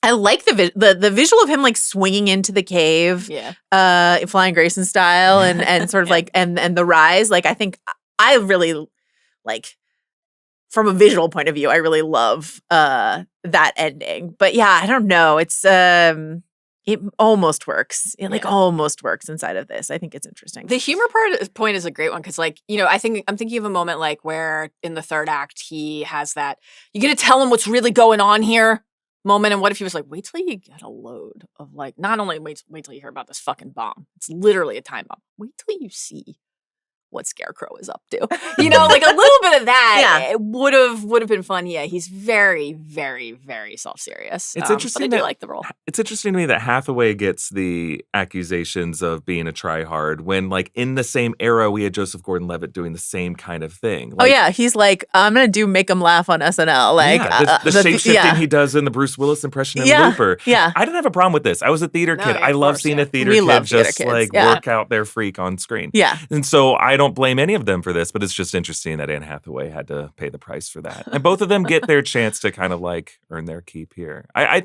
hear what you're saying. I do think that like the story of Gotham as Christopher Nolan has presented it are characters that are just a bit wearier. For sure. And accepting of the base reality of corruption. It would be weird to walk around like this is all a laugh riot. It's just like, it makes him, I think, a touch hard to like fully embrace with deep and abiding warmth because he's like such a drag. Yeah. But I do really like, the character works for me quite well in the movie, actually. And when it ends, I'm like, let's go. Do you think when Alfred's done having his Fernet Branco on the, by the Arno, does he go back and he is like the Alfred to this Batman as well, or is he fully retired? I hope not. I hope he goes and just really enjoys some respite in Europe. I don't know if he has the capacity to really unwind in him ultimately, but I think Florence is lovely. Well, let's go look at some other places. Yeah. He didn't make a promise to Thomas and Martha to also look after every orphan crime fighter who's going to follow. He's finished burying Waynes, whether or not they had actually died, and now he can move on with his life. I do love. I watched a really recent interview with Christian Bale where he was talking about the ending, and the interviewer was like, "Is it real? Is it a dream? Like, you know, what is the ending of this movie?" And he's like, "Well, no, I think it's real. It can be whatever the audience wants it to be. I think it's real." But what he said is he's like, he finally gets to lay down the privilege and the burden of being Bruce Wayne. And I love that. It wasn't being Batman. It was like being Bruce Wayne, that being Bruce Wayne was the thing that was like choking and suffocating him. And so to your point about like, let's write some fanfic about the role play that Selena and Bruce do across Europe. Like, I love that he's just like, I don't have to be Bruce Wayne anymore. And I don't know if that was just Christian Bale like misspeaking or whatever, but it really struck me of this, like, that's the persona that was like really crushing him. And like the fact that his mom's necklace is now on Selena's neck and like the pearls that were broken have been restrung and like all of that is just like, I love the ending of this movie. Yeah, so What is this home base? Like when I think of Bruce Wayne, I think of the public persona, the billionaire playboy who's like jumping in fountains with models and going on yachts with ballerinas. Great stuff. That's a mask, right? Right. But also the Bruce Wayne who's like sulking around the mansion with Alfred is probably not his comfort zone either, because he's like in the halls of the house that his parents lived and were not able to raise him in. So he's not comfortable there. He was comfortable with Rachel for a time. Like if I think like, Bruce sitting on a terrace in Florence is probably, there's a different Bruce that we haven't really seen yet. Yeah. That is probably most comfortable for him. I think that this is obviously something we love in general in a story like this, and something that is quite rewarding for viewers or readers after the investment of real time with that character. Like, it's a version of what we get with Cap and Tony, at the end of Endgame, right? Mm-hmm. Where Cap is the one, or where Cap finally gets to say, like, I'm going to try some of that life Tony's been telling me about. And then Tony is the one who makes the sacrifice play. And like, if you have bought in fully and invested fully in the choices and the sacrifices and the compromises a character has had to make, and if what the hero or the vigilante or whatever has actually given of themselves to the people they have helped, then like either they give it all at the end or they give a different version of all of it, which is letting themselves actually like off the hook, right? And so watching Bruce, coming into this movie and, we learned that 8 years have passed, and seeing him, like you're saying, Eric, like he's a phantom in the halls of his own home. And the idea that he rebuilt it in the first place, like as a monument to what, right? To the past. And so the idea of Bruce finally allowing himself to discover some sort of future. And I think it's interesting because like Alfred's position across the movies, like actually moves quite a bit in terms of what he wants out of Bruce. I'll hit that in one of the categories, but like Bruce has changed instead of the constant. The constant is, what do I have to do for this place? And so it's a massive thing to allow himself to like let go of that and go live life for a little while. And there's one of the lines I really remember there are actually a lot of lines in this movie where even all these years later, you watch the movie and you're like, I remember hearing that in the trailer for the first time, right? And like, Not Everything, Not Yet is definitely one of those moments. And I remember getting like a chill seeing that in the trailer for the first time. It's like, Not Everything, Not Yet. The idea, of course, would be the sacrifice of death, like giving his life. And the idea of giving the mask, which was Bruce's life. Like, there's no life in this stretch of time across this trilogy for Bruce outside of being Batman. So that is giving everything, right? It's really cool. It's a great, great, great ending. The final scene is part of why I was so ready to be like, I need to see this again immediately. Immediately, despite all of the Talia. And Pavel. And the Bane voice. Let's do our categories. Yes. Okay, we're going to do our top 20, combination of superlatives and other sundries as we go through this. Each category has a Nolan movie quote attached to it, not necessarily a quote from this movie. Starting with, why so serious? Funniest line or moment from this movie.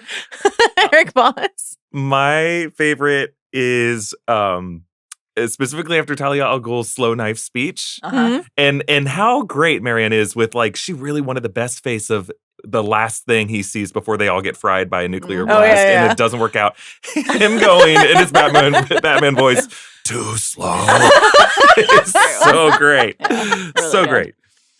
Mallory, Rubin. I get such a kick out of, both because of the just litany of physical peril that Bruce has suffered through, but also Bruce's face in this scene when Bruce goes to get basically his physical. The cartilage. Wherever Jim Gordon is. And then the doc says, I've seen worse cartilage in knees. And Bruce is like, that's good.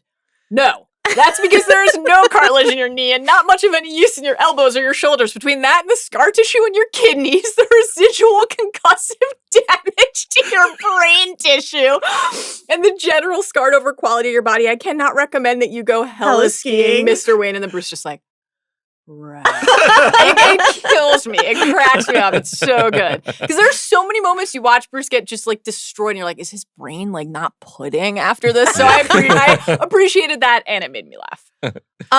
I don't know if this is my like Game of Thrones loyalty, but I just think Aidan Gillen in the opening of this movie, when he's just like posturing with his polo tucked into his khakis with a belt, and he's like trying to play the big man with his gun, and he's just sort of like, you know, yeah, carry him over there. Yeah, well, if we throw you out of the plane, and it's just like terrible cosplaying as someone with any kind of attitude. It's really, really funny to me. And then also, this is extra textual, but this time watching through, I was thinking about, you know, when Batman to Gordon is like, light it up, and he lights it up.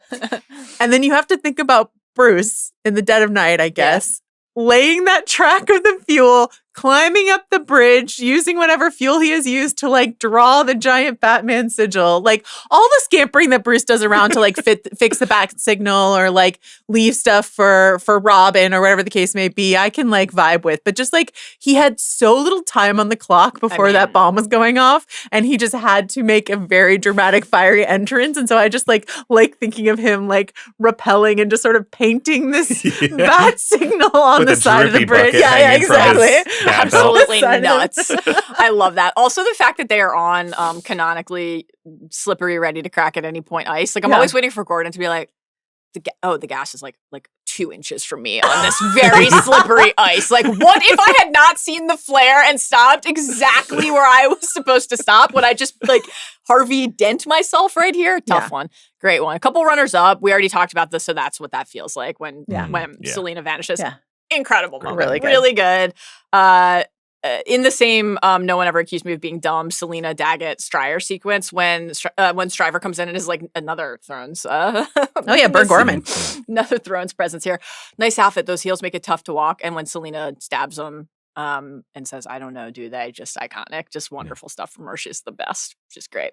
Any other runners up that you have? I like the cop just saying, sorry. Sorry, yeah. After he shoots him. Good stuff. Yeah. Actually, I was born in the Regency room. Also very good. Oh, yeah, very good. And Ibiza. It's pronounced Ibiza. It's insane and hysterical. You already mentioned this, but I do think that like everything that Anne Hathaway does in the fingerprint exchange scene, from the like screaming and crying, like going from shooting everyone competently to screaming and crying, to saying to the congressman, keep some pressure on that darling on her way out. He's like, call me. And then like walking out the door in the cop and she's like, he's bleeding. You know, like all like the in and out that she does of that character is just like really funny, really good. It's just incredible stuff. Yeah. All right.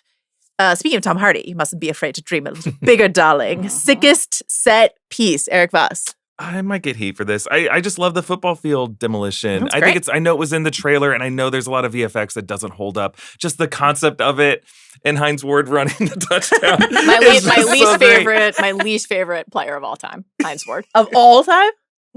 Obviously, like not accounting for like actual like garbage people who have done terrible real world things. Just inside of like a football fandom rivalry, where like the Steelers or the Ravens are rival. I'm a Ravens fan, and Hines Ward always had the, you know, you had to respect the fact that he was a great player, right? But like this smug smile on his face when he was doing something against the Ravens, it was so easy to hate him and root against him. So watching him receive the kickoff and then have no idea that his entire team is being sucked into the abyss as he runs forward towards the end zone to happily score.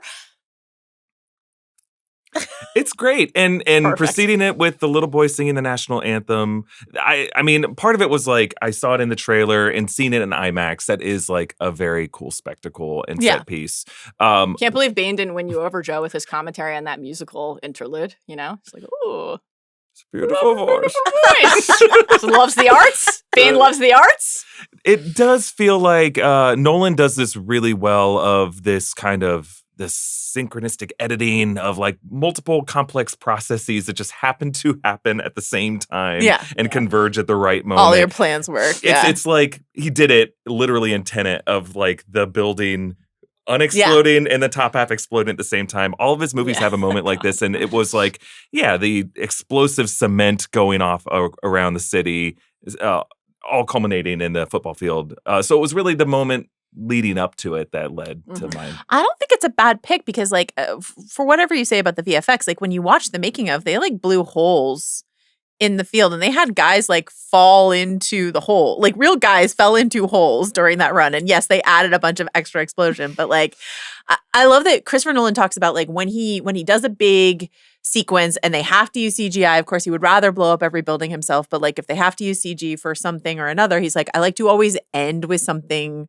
real to anchor the audience into this sense of realness. So I think it ends with like your least favorite football player ever, just like having this real like, whoa moment. Incredible. And that just like kind of imagine not knowing your entire team just got sucked into the ground because you were so busy running it back. That's good. Well, he was about to do a victory dance. Yeah, dedication. He signed award. I didn't earn this victory dance. Like all of the guys who were going to tackle me got dedication to the craft. Mallory, Rubin, what's your answer? So I had Erik's pick as one of my two candidates for the stunt category, actually, but it's always hard to know which goes in which. There's a lot of bleed between them. I am going to go with the post-bank heist, stealth chase, and introduction of the Bat. This sequence where Batman is making his grand return at last, and the way that he emerges by blanketing the scene in darkness in the underpass, and then the old cop says to the young cop, "Oh boy, you're in for a show tonight." Yeah. That is just like so good. And then we get a little bit of a stretch with our favorite, the Bat Pod. One of the better, I mean, nothing can touch Pattinson, nothing can touch our Pats, but for the Bale movies, one of the better billowing cape Batman moments here, which is always important. You have this really like notable idiot cop stretch, right? With Foley just making the wrong choice to pursue Batman over the robbers, and Blake is like, what? So we have a lot of doubt that is being cast on the ability of the people who are in theory charged with protecting the city to like know what is appropriate in a given moment. Tough beat for Matthew Modine in this movie. I don't know why, but I like always like forget he's in this movie, and then I'm like, Papa. Papa. Oh, it's like the last time he didn't have white hair. I feel. I know. That's it looks very dyed to me. I need the white hair there. I think. And then the Bat Pod going up, the like shooting down the track so that he can go up and escape, and then we swap in the Bat, and Blake gets to be a smart ass for a second. Is like, sure, it was him. It's really fun. And Batman's using his tricks and his toolbox again. And I think just the city watching him return is very satisfying in that stretch. I'll be a basic bitch and pick the plane opening sequence. The fact that they like actually did a lot of that in the air is just like so Nolan and so amazing. And when you watch this sort of like making of where they're like, we had to ask Scotland if it was okay if we could crash a plane on their countryside. And it just looks incredible. Like, whether or not you can understand Bane, you can understand, or blood transfusions, you can understand that like a plane drops out from beneath some of your characters. Cool. You see people like rappelling into a plane. Like that's, Tom Cruise is like, okay, bet I'll try to top it. Totally. But that was the text for that, I don't. It's amazing this is the second Batman movie in a row where for literally no reason, Nolan was like, what if we did a massive plane thing? Just for absolutely no reason. And it's fun, certainly, to have the Mission Impossible energy. I agree when the plane drops away. It's very satisfying. I like the there's no reason to fear. Like, that comes later. Bane moment is kind of a nice, like, oh shit, we need to, like, be really afraid. The fire will rise. I find the scene sort of, in a movie I actually quite enjoy. I find the scene to be emblematic of actually what like doesn't work about the movie, which is just like you're so on your back foot trying to track what is happening kind of for no reason right away. And I think the Aidan Gillen performance is I could barely wrap my mind around any choice that he's making. It's like it's so bananas. It's crazy. So funny. It is so funny when Bane is like, Perhaps I'm just wondering why you'd like. Yeah, but do the voice. Perhaps he's just wondering why you would shoot a man before pushing him out of a plane. It's so funny when his voice comes into the scene. Like you're watching the scene and you're like, I'm confused what's going on. Like blah blah. But then his voice comes like through the mask, through the sack, the zovers, and it just sounds like it's in a different movie. Yeah, It's just like, you're like, what's happening? it sounds like the theater next to you. The walls are too thin. Yeah. It's coming through It'd the be speakers. painful. Like you're a big guy. For you. Yeah. No, but that's not what he's saying, right? Who knows what he's saying? No, because he's saying like, it will be painful. You're a big for you. Like he's saying, finishing you would be painful for you. Yes. Okay. I get that. I think a lot of people think he's saying you're a big guy, and he's like, as far in relation to you. Well, I think that's what a lot of people think. For you. Yeah, of course. I have that as one of my other picks. But yeah, I agree with you. I think there is like a logic issue of when they start doing CPR on, or when they start getting. Oh, none of that makes sense. Yeah, none of that. The transfusion where Pavel's blood needs to be in this corpse, and they couldn't identify him. Like there was enough blood that was transfused where they couldn't look at dental record. Like it's very confusing. That's what I'm saying. It makes no sense to put like a pint of blood into a dead body when like the teeth will be there and whatever. I don't know. And it's like to open with this nuclear physicist too. It's like 2 hours until that really comes back into play. Bizarre. But Tenet does the same thing. Tenet opens with a overthought opening scene just because like Nolan nailed it in The Dark Knight. It's a great heist of a shrinking pie game. That's amazing. It works perfectly. And then after that, he's like, I must confound them from the jump. Instead of I don't want them to get it the first time. It's not going to be a bus. It's going to be a plane. What's going to happen in the Odyssey? That's why I'm so excited for the Oh Odyssey. my There's God. going to be some we're going to hear the songs of the sirens that's distorting our perception of reality. That'd be great. We're getting sucked down Charybdis. It's going to be great. Oh my God, it's going to be great. Can't Okay. wait. You either die a hero or live long enough to see yourself become the villain. Who's the real villain of this movie? Is it J. Robert Oppenheimer in a way? From a historical Pandora's box perspective? Isn't it always? That's a great answer. I don't know. This is a lame, eye-rolly think piece approach, but I think like the shadow of the Joker still looms over this movie. And I think like the noble lie that Gordon is forced to uphold throughout this movie and how it tortures him and really ruins his relationship with Batman. I think that is all the Joker's doing. There's like a bunch of media illiterate takes of the final shot of Batman's eulogy and the unveiling of his statue and the overhead shot of the people in attendance and how it makes a smiley face with Batman as like a bluish colored nose and that how it's like the Joker's smile and almost like a Kubrickian way looms over this whole thing. I disagree with that take. I do think it's weird that there's a semicircle and then two smaller semicircles. I don't know why you would arrange an audience that way at an unveiling of a statue, but whatever. But I do still think that like Nolan was still so excited by what he accomplished in the second film and how the Joker poisoned the city in such a way that people like Bane and the League of Shadows could come back and nearly bring it to destruction. I think there's an argument to be made that like the Joker was ultimately the worst, most dangerous threat this city ever experienced in its history. Yeah, I have a kind of related pick, which is like complacency. I mean, I think that the Dent Act and these lazy days of thinking you solved it when a lot of the people who are allowing that delusion to take root, like Gordon, Bruce, like know that that's not true and can't possibly hold. And also if it does hold, is it right? And as we've already outlined, like the fact that as the League of Shadows is able to move in, that Bane, it's not just that Bane shows up and does this thing. Daggett has his operation, securing the tunnels, and like Ben Mendelsohn's in this movie. The Krennic is here, like recruiting workers. You know that exchange that Blake has with the young boy whose brother washed up, and that kid is like, yeah, like people go to the tunnels. That's what they do. It's like this stuff is happening, and nobody is doing anything about it. Also, like nobody but Pavel knows how to disarm this bomb. There's no one in the world. Like Bruce decides that the reactor is too dangerous. The appeal of clean energy he can't let go of, but like he doesn't just flood the broom. Like people just are making decisions born out of a sense of complacency and like kind of ineptitude that allows Bane to fairly easily infiltrate the city and then take it down, from beneath.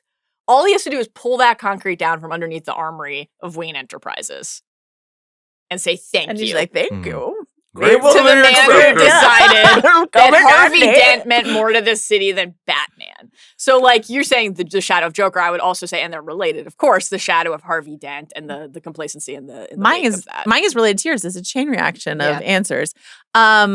I think we talked about this when we did Batman Begins, but who can fucking remember? And I talk about this a lot when I talk about the Tom Holland Spider-Man movies, but this idea of like tech coming back to haunt people. So Stark technology, which is like the villain of every single Tom Holland Spider-Man movie. It's like Stark tech is the problem.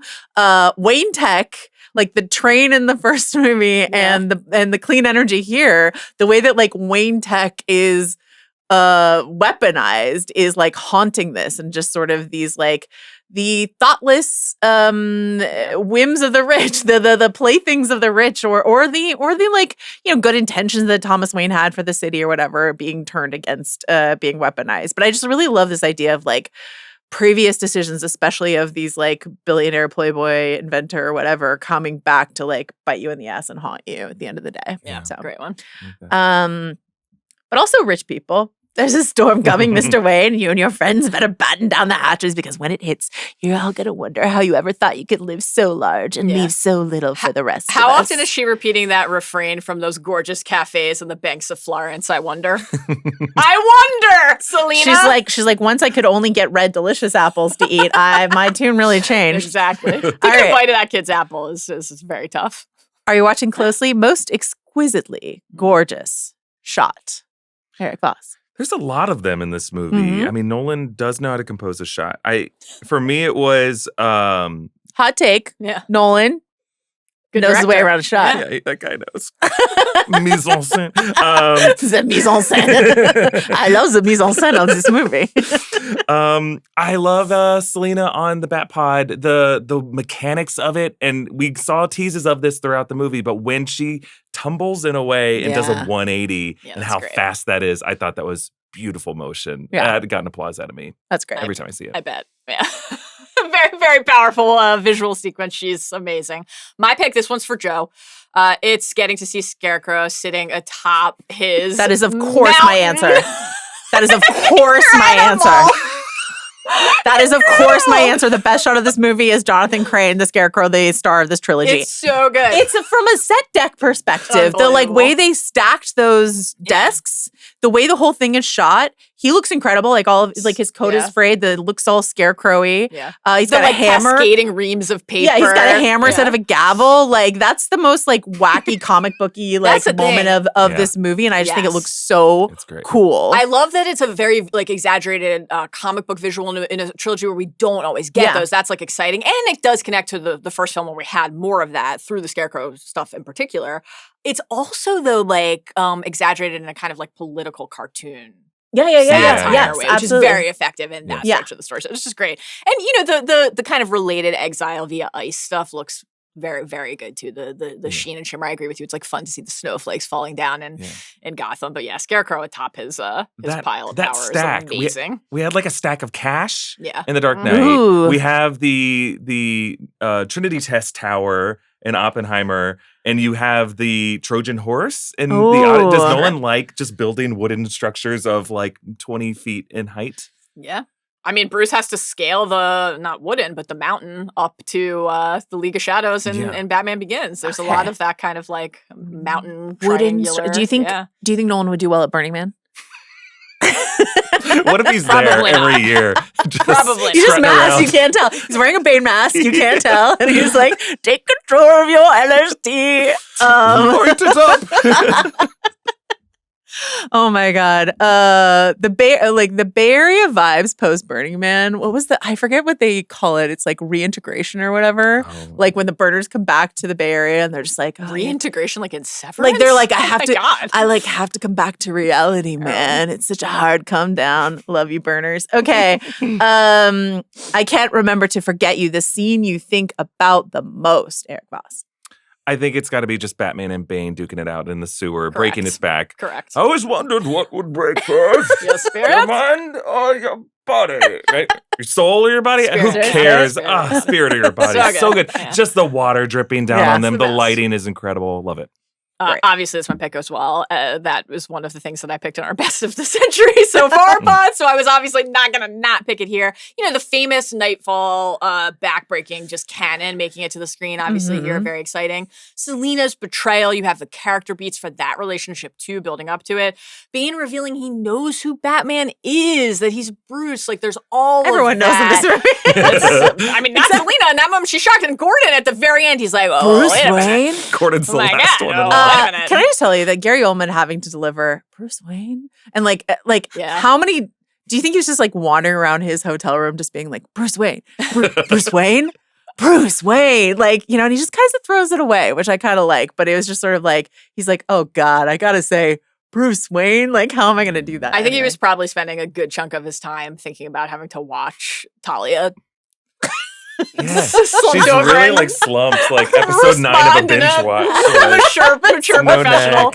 fashion. But yeah, like the brutality of the brawling, just the physicality, the destruction of like the symbols of safety and power, right? You have exploding and breaching into the Wayne armory, but also shattering Batman's mask, right? We get a little of like the cap shield shattering there as well. Like, that's always a really satisfying thing to watch. And this is just like just a string of iconic Bane lines. I mean, you said the most iconic one already. Like, all of them are bangers. Pieces cost you your strength. Victory has defeated you. Victory has defeated you. Ooh, right? Theatricality and deception. Powerful agents to the uninitiated. But we are initiated, aren't we, Bruce? Members of the League of Shadows. So good. I love, of course, you think darkness is your ally. You merely adopted the dark. I was born in it, molded by it. I didn't see the light until I was already a man. By then, it was nothing to me but blinding. And then he turns and he grabs him. Yeah. Like, he just has the edge in every respect there. The shadows betray you because you belong to me, and the cracking of the mask.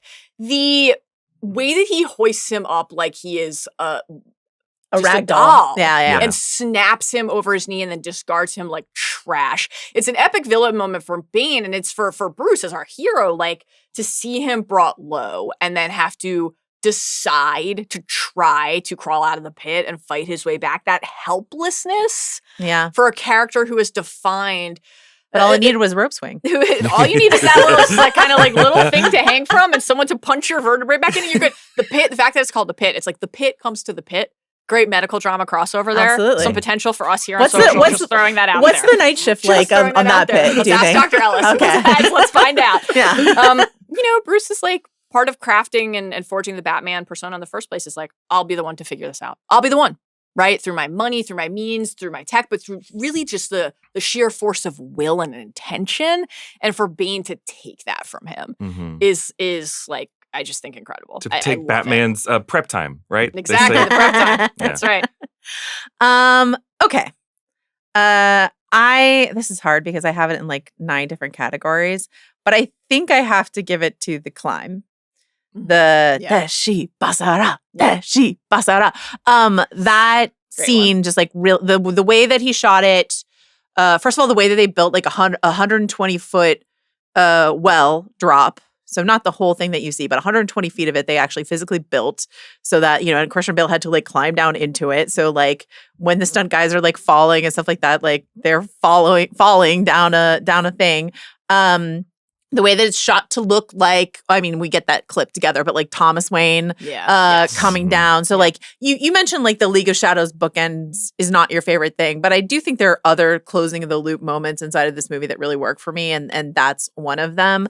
The design on that whole, you know, that the pit is incredible to me. The way that those sort of Escher-esque steps, which are based off the steps at the Chanbavri stepwell in India, which I know from The Fall, one of my favorite visual movies of all time. But they shot it on location there. They just replicated it here. But like just the design of that, all the people down at the bottom chanting and the bats and the thematic nature of it and stuff like that. It's just like The Climb works for me. He rises. Yeah. The fire rises and so does Bruce Wayne. It's great. I love it. And there are bats there. All There right. are.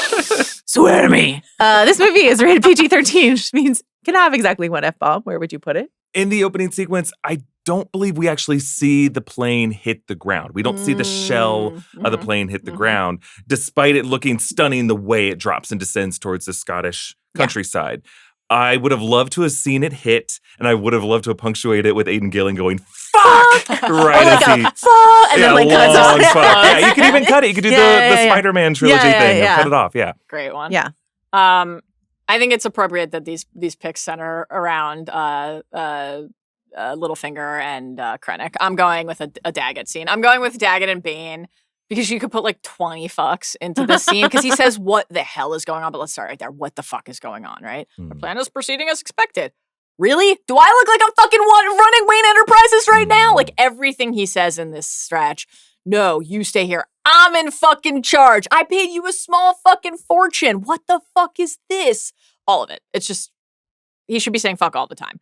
There's no version of this scene where this character wouldn't be saying fuck all the time. And then he dies, obviously. It's funny that it's like clear that Bane is, you think he's going to snap his neck, but then there's like a really long, haunting scream. Yeah. So I'm like, is he just like smushing his skull? Oh, he's Actually, mountain popping him. yeah. Popping him like a grape. Something that would be gradual and yeah. painful enough. Yeah. Yeah. What's your pick, Joe? You boys know you can't come into my fucking neighborhood without asking politely. There you go. Selena, Kyle. All right. He doesn't speak English. If he does, it's with an accent thicker than sauerkraut sauce. Most baffling accent. This has been a fun runner. You can pick Bane if you want. I'm going with Aidan Gillen, the king of the bad accents, because what the fuck is Aidan Gillen ever doing? Even in Sing Street when he's Irish, I'm just like not really sure what Aidan Gillen's ever doing. Tommy Carcetti, mayor of Baltimore. Like I don't understand. He's really in Littlefinger, like memorable shade territory here, where you're like, this is changing not only season to season and episode line to episode, but line to line. Yeah. What's Line to happening? line. Yeah. What's your? I'm gonna pick Bane. Yeah. I think it's Bartley Gorman, I think is the name of the fighter that he picked. And it's an inspired choice. I like a lot of research going into it. It just really does hurt this movie, I think. My pick is Bane voice. I don't know how it couldn't be Bane voice, but I love it. I love it, and I'm glad he did it, but I think it fits the prompt of most baffling, certainly. It's baffling. I happen to think it works, but it's baffling. What's our most baffling overall? And is it Kenneth Branagh in Tenet? God, we've had some really good ones for this category. Yeah. God. Very special category. Okay. No one cared who I was until I put on the mask. Best use of Nolan verse regular in this movie. I mean, Cillian Murphy, I think. Yeah, hell yeah. Gotta be him. Welcome. He's so great. Welcome so to this Jonathan Craneheim. He's the best. He's the best. I'm going with Anne Hathaway here. Yeah, me too. I mean, Anne she'll become a Hathaway. future regular, Oh, sure. obviously, with that counts. Interstellar, and now, of course, the Odyssey. So I think she's eligible because she's going for the three-peat now. Just fantastic, as we already outlined. The best. We usually pick Michael Caine, and obviously there's a category here that we can definitely celebrate Michael Caine in. But like Michael Caine has won that category more often than not in this rewatch of all these movies. He's very special. But Anne Hathaway, my God. All right. Why do we follow so that we can, speaking of, so we can learn to pick ourselves back up? Best stunt, Erik Voss? True to the quote itself, it's her backwards fall out of the window. Same. It's just so beautiful. Yeah. It's such a beautiful dive. I assume that did she do that herself? I don't know how they did that stunt. There had to have been like a pad like right underneath there, but she just like really goes for it. And like she did say she did most of her stunts. I mean, herself. everything she does. A runner-up for me is just after she says the no killing rule and then just does her leg. Yeah. Like Nolan doesn't even give her the framing that she deserves for that. You just see her, just basically her leg window wash wipe the frame. Yeah. And I'm like, she did that. That's incredible. Yeah. She's great. Very Yes. limber. Have you seen the footage of her stunt double in the Bat Pod just like demolishing an IMAX camera? Yes. Like just lost control of the Bat Pod. Cost them so much money. There's also a behind the scenes of like the Bat, which they had like mounted on a vehicle, right? And it just like runs into a building by accident and like a bunch of it breaks off. And someone off camera is like, well, that's gonna be expensive. Incredible. Mallory, Rubin. This was where I had what you already picked in another category, Joe. Bruce making the jump, making the climb in the pit. Because we do get the actual, payoff of the jump. But Yeah, in case this hadn't been selected in another category, it's such a wonderful, not just that actual scene and sequence, but the build, because you have the first attempt. You have the healing of the back, you have hearing the tales of this one child who did it, then you have the first failed attempt, right? You have the doctor's lessons, fear is why you fail, and then the second attempt also just like slipping, not even missing the jump, but just slipping before he even gets there that time, and the conversation about like not fearing death, and then the third jump to succeed. The fact that he packs, I love that exchange about like, oh, you're packing, cute. It's like, I'm gonna fucking make it. I'm gonna do it. No rope. And I always get a chill when he says, "What does the chant mean? Rise." It's just really, really, really great. And like you said, Joe, the connections to the well in the first movie, very satisfying. Very satisfying. Amateurs Seek the Sun, Get Eaten, Power Stays in the Shadows, stealth MVP of this movie that not enough people talk about. What's your answer? The snow flurries of the Pittsburgh area. I think the geographic space is lost in this movie. It doesn't have a good sense of geography because he's mixing Los Angeles and New York and Pittsburgh. But just when those snow flurries are activated in the final 45 minutes of the movie, it all comes together. I believe it gives the texture that I was missing from the setting. Oh, I love that. Great pick. I didn't really have like a good pick for this one. Maybe because this is like the billionth pod we've done on this and I'm out of like stealth candidates, but this is going to be a controversial choice. Okay. But I'm going to give it to Richard King, who is the sound designer on this movie, because I watched him, I watched a featurette of him and Hans Zimmer talking about the score and the sound at the same time. Yeah. And he just like basically looks like he's crying when he's talking about how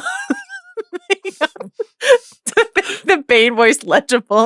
Like, because he was like, for a while we were trying to make like little like hydraulic sounds or like there was some sort of like mask sound that he's like, but no one could understand. So like poor Richard King, who at the end of the day, I do think you can mostly understand Bane. And this is not his, it's ADR, it's all this other stuff. Christian Bale has talked about the fact that like he and Tom Hardy, because they were both masked and probably because of those like really noisy IMAX cameras and they were far away and they were like yelling their lines at each other and they couldn't hear each other. And so Nolan's like, you're missing your cues. And so they developed like hand cues for each other. So like Bale would like say his line and then he would be like, and then Tom Hardy would say his line. And like, you can't see it in the movie, but he's just like, he's just I'm just imagining like the water. I think this has to be like their fight scene. It's like the water rushing down, the IMAX camera whirring, and then mask, and they're just and then like whatever choices Tom Hardy's making in that moment. It's just so funny. Great one. All right, you're waiting on a train that will take you far away. Best dead wife / woman moment of this film.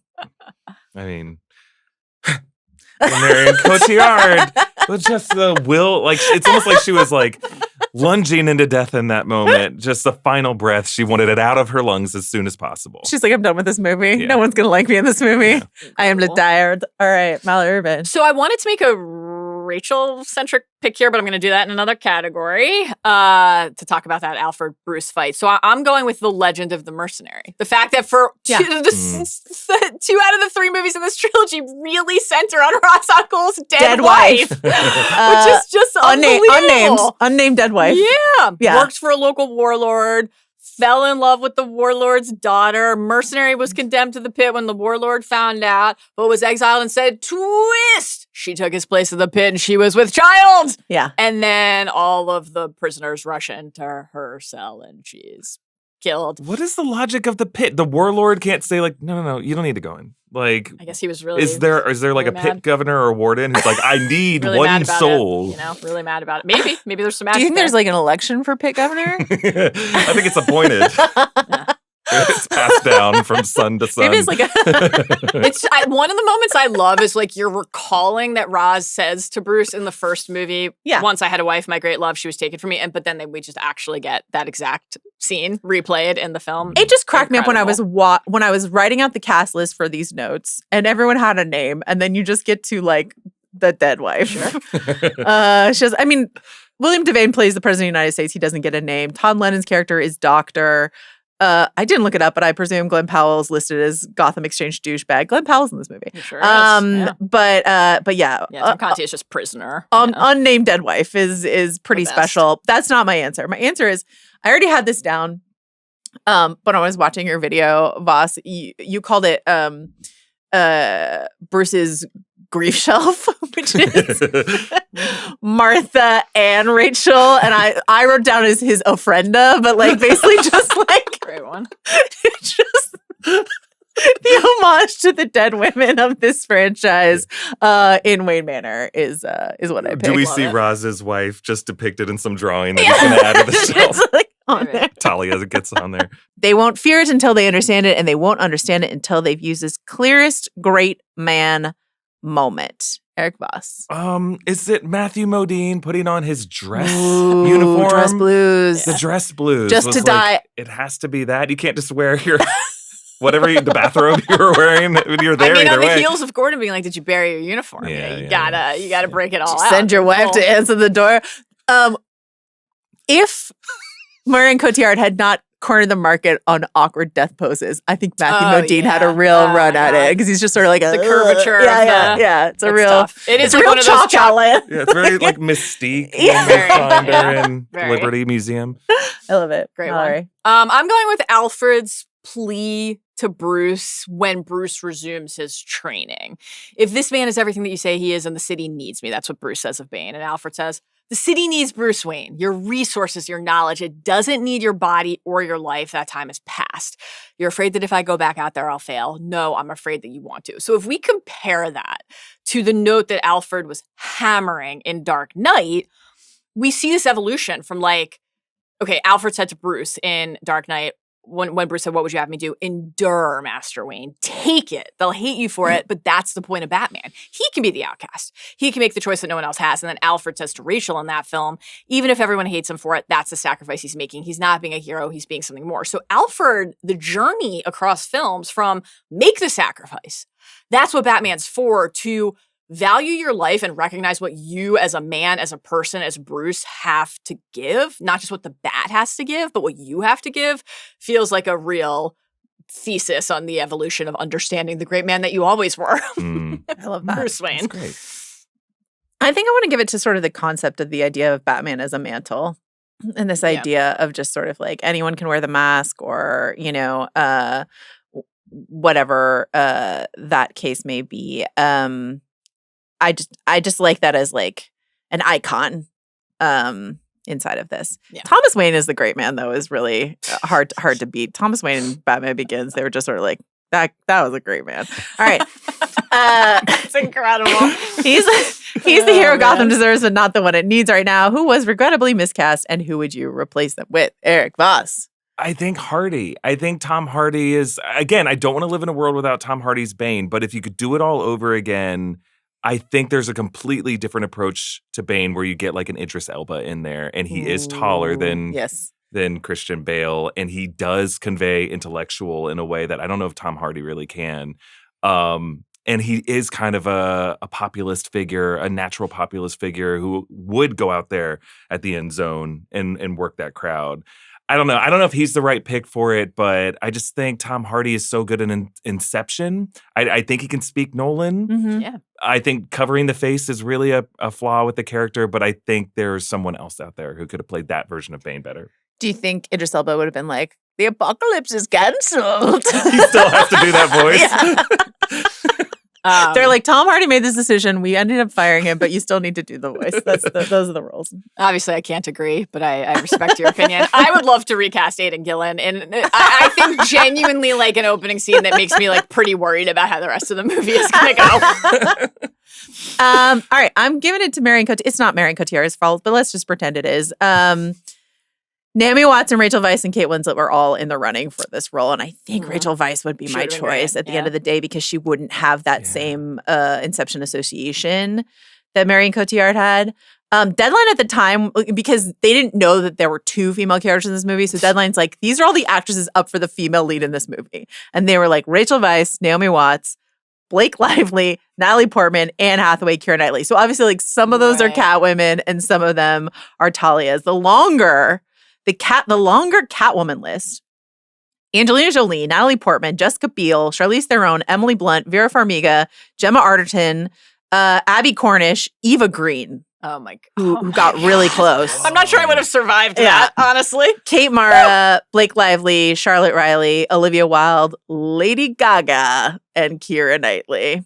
And then Chloe Grace Moretz and Jennifer Lawrence auditioned for Juno Temple's role, which is wild to me because like Jennifer Lawrence was already like she wins the Oscar in 20. Like I was just like that's a a way too small role for Jennifer Lawrence inside of this movie. But that's what you do. You invest in small roles in Nolan movies, and then all of a sudden you've got an Oscar for Oppenheimer. So good job, Cillian Murphy. Anyway, I would put Rachel Weisz in this role. Yeah.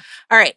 You don't really want to work it out. You want to be fooled. Most satisfying twist. Erik Voss. I like the autopilot twist with the bat. I like revealing that he's still alive. I didn't need him to die. I like how that was set up throughout the movie. Yeah. I like seeing scuba gear on his rack of stuff. Like you see a scuba tank. Like, oh, that guy has a water version of the suit. I like that twist. I thought it was fun. That's very good. That's my pick too. I mean, I think we're leaning into here most satisfying twist because I think what you said earlier is right. Like the big twist is obviously the Talia reveal, but are we calling that satisfying? No, right? So I think the moment that Alfred and Bruce share at the end, the autopilot setup, which we get many beats. You know, we have 3 different autopilot notes before we get the reveal. Like that's all really satisfying, but it's the emotional note, you know, of Alfred having said this thing to him very early in the film, right? This like Batcave classic lecture that he gets about what you talked about earlier, like that 7 years that Bruce was away, hoping he wouldn't come back and looking for him in that cafe. And then when he does, and we've even seen this like false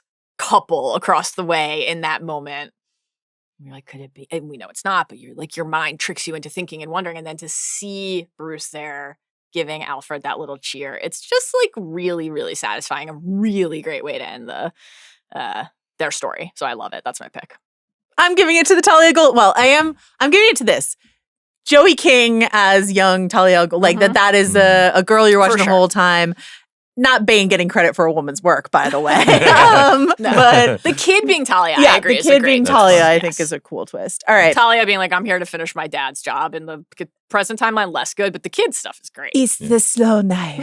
All right. You do a good impression. I don't think so. You do. It's not who I am underneath phrasing, but what I do that defines me. Nolan is not known for sexual content, but let's go ahead and try to excavate the horniest moment of this film. Mm-hmm. So it's a specific media illiterate reading of it would be quite painful. You're a big guy. For you. And it's like, you're a big guy for me. For you. I'm too big for you. That's what he's saying. This is inspired. Genuinely inspired. I think it's beautiful. Love is love. Happy Pride. Incredible.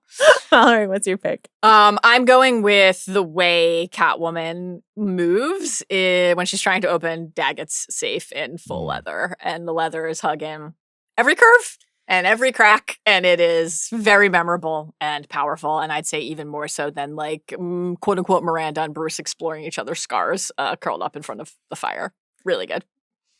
Right after that, pinning Daggett's hand to the wall with her steel stiletto heel and cooing, "Cat got your tongue." That's it for me. The heel on the wall is like insane. All right.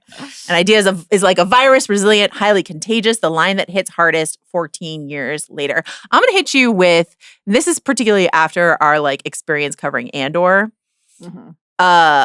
When Bruce reveals himself to Gordon.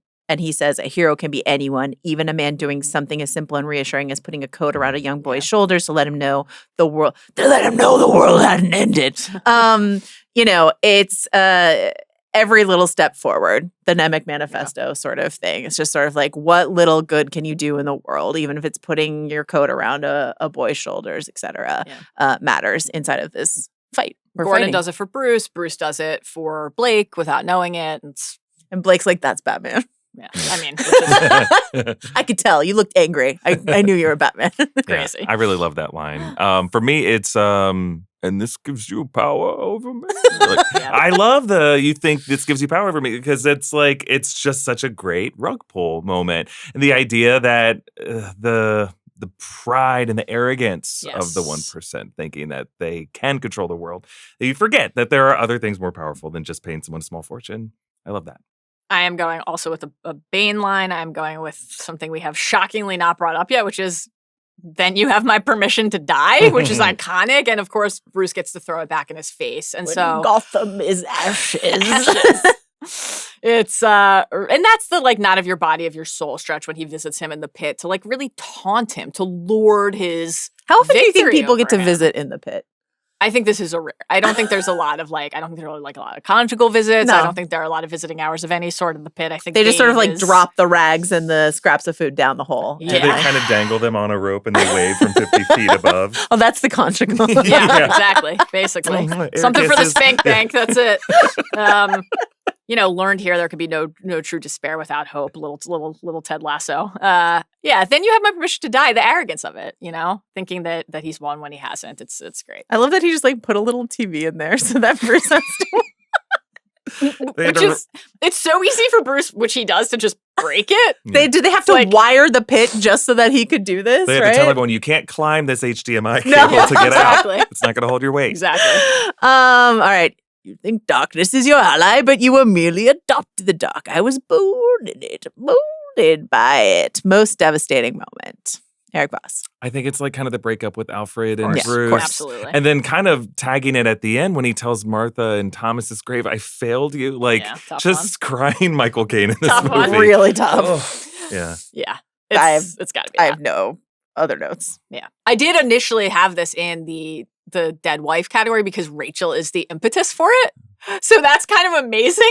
Actually, The Rachel as the letter use of comes back. Yeah, dead girlfriend with the letter. How dare you use Rachel to try to stop me? I'm using the truth, Master Wayne. But it had to go in most devastating. It's just absolutely heart-wrenching. What does it mean? It means your hatred, and it also means losing someone that I have cared for since I first heard his cries echo through this house. Oh! But it also means saving your life, and that is more important, and they're both crying. Goodbye, Alfred. Kind of emotionally terrorizing for, that's just the AC making Yeah, it it's shake. gonna It's not an be earthquake, don't worry. Kind of emotionally terrorizing for Bruce to even let Alfred think he's dead for a single second. You know what I mean? I understand he has to sell the theater, but it's just sort of at that very moment, he is scampering around, fixing bat signals and he couldn't just say let him in on it. Alfred, don't worry, I'm still alive. I'll see you at the Arno. Maybe if Alfred had stuck around instead of really needing to prove a point, he would have been able to tell him. Something to think about. Tough. Victim blaming. All right, can you hear the music, Robert? Most unforgettable Zimmerism. I love the Catwoman theme in this. Mm, Obviously, yeah. the chant, the Dashi rise Basara. chant is great. That's my pick. Yeah, it's the slow knife of the movie score of the dun-dun-dun. And if Yeah. you listen to the track on the soundtrack, it gets more complex as it goes. Normally in the film, we only hear the opening 12 seconds of it or so, but it gets to this cataclysmic ground is breaking underneath my feet kind of place, but I'm gonna catch every ledge on the way down. It's a really beautiful score. I love that. Yeah. The Dashi Basara, the fact that Hans Zimmer had fans from around the world record it in advance because he needed that huge chorus of voices. So you just had randos from around the world just going Dashi Basara into a microphone, and that's in the movie. I think that's great. so cool. I think the way that the chanting pairs with the kind of percussive quality of the score into that surging horn, Yeah. really, really good. There's a religious quality to it. It's great. That's my pick as well. I do think that the lighting of the bat signal on the bridge, the score's really Yes. great there too. Absolutely. All right, we are almost done. For me, I think this is the end of a beautiful friendship, quoting your favorite Tenet. Actor who never returned to the Nolan verse, but should have. Ben Mendelsohn. Hell Yeah, yes. that's my Right? pick too. Exactly. He's Yeah. so good. My pick too. Yeah. With just a mention of Glenn Powell in case he hadn't come Yeah. up at this point, but he has. But yes, Mendelsohn. Do you know that Come Tom on. Hardy actually bashed Glenn Howell's? This is my real Viggo Mortensen broke his toe. That Tom Hardy was supposed to give Glenn Powell a cue to prepare himself for that stunt, and he didn't. He just bashed his head into the desk, and Glenn Powell was I got half a concussion from that. Not ideal. Not Man. ideal. I think. Yeah, whatever. It's the mask. He did give the cue, but the mask swallowed the sound. He tried their cue that Didn't see he the and finger Christian gun. Bale did. All right. Some men just want to watch the world burn. The most Nolan thing about this movie, Erik Voss. I mean, I mentioned the synchronization of impossibly long processes that just converge at a singular moment. That's a big Nolan thing. I think the nuclear dread, it kind of started here, and then you would see that and I think that was there under the prestige, the fear of technology, For sure. the man opened a Pandora's box that it can never close. Ooh, and I yeah. think that's going to be in the Odyssey in some way as well. What is the Trojan horse if not, Yeah. Yeah. The secret doom lurking underneath. That's my pick too. Yeah, Yeah. absolutely. All right. Our greatest accomplishments cannot be behind us. What aspect of Nolan's upcoming The Odyssey are you thinking about / most hype for this month, Erik Voss? I think the idea of a cunning hero. Like, I think cunning yeah. as a virtue is underrepresented. I think self-sacrificial is overdone. Someone being selfless, making the sacrifice play, great, wonderful. I've seen it. Every dad goes through it all the time. Every mom goes through it all the time. Big deal. But the idea of cunning is a rare virtue. Yeah. I think that kind of Danny Ocean, someone who's like overthinking every scenario and doing it in a charming and likable way that doesn't make you hate him. And I think Odysseus is going to represent that really well. Oh, I like that. That's a fun one. It is a Yeah, really like good I don't want to die. Actually, like let me get back to like the hot people I love and want to be with. Why not? My pick is Anne Hathaway. I mean, I was already so excited about the Odyssey and the cast of the Odyssey, but revisiting this, and we did Interstellar a couple months ago. I can't wait to watch her cook. Do you think when it comes to Odysseus's bow, she's going to be like, oops, nobody told me it was unstringable? I do. I do actually. I mean, I hope. I think it's just the like excitement that I'm, like the way in which, I mean, the ticket bullshit, people being shitty about it, but like just the scramble for tickets. Yeah, There's like sure. ways in which the system is fucked up, and I don't like people feeling like getting shoved out, and I don't like scalpers taking advantage, but the excitement over a movie ticket and this idea of it as an event and hopefully a 4-quadrant event and like, let's all go watch the fucking Odyssey this summer. I'm so excited. I So genuinely can't wait. I can't believe we're a month out. I know. Like, what the hell? That's so exciting. And that much excitement for, again, a 3,000-year-old story. know. Like the story. Also, The story. We're all in LA together and are like definitely going to be at the screening together. We get to like watch movies together now. What a Guys, treat. I think so. What is the comp for this podcast in terms of like crossover events? You know? This is like, it's because it's not even, I don't think this is really like inside of Marvel or DC.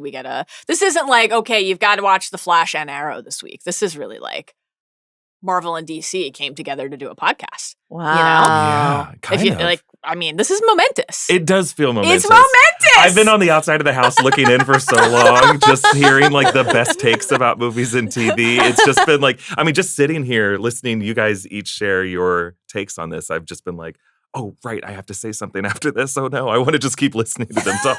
When will you come back? Yeah. Anytime you'll have me. Oh my gosh. Eric. Seriously, anytime. Where are you on what's your relationship to Lord of the Rings? I've done analyses of the Peter Jackson trilogy. I know the text of the trilogy. I've not read the Silmarillion. Sorry, this is not a pop quiz. You Yeah, don't have to I know. like I'm prove trying to anything. think, It's just like if you're just like, I like it. That's why. I like Recite the the fourth line of the second appendix. No.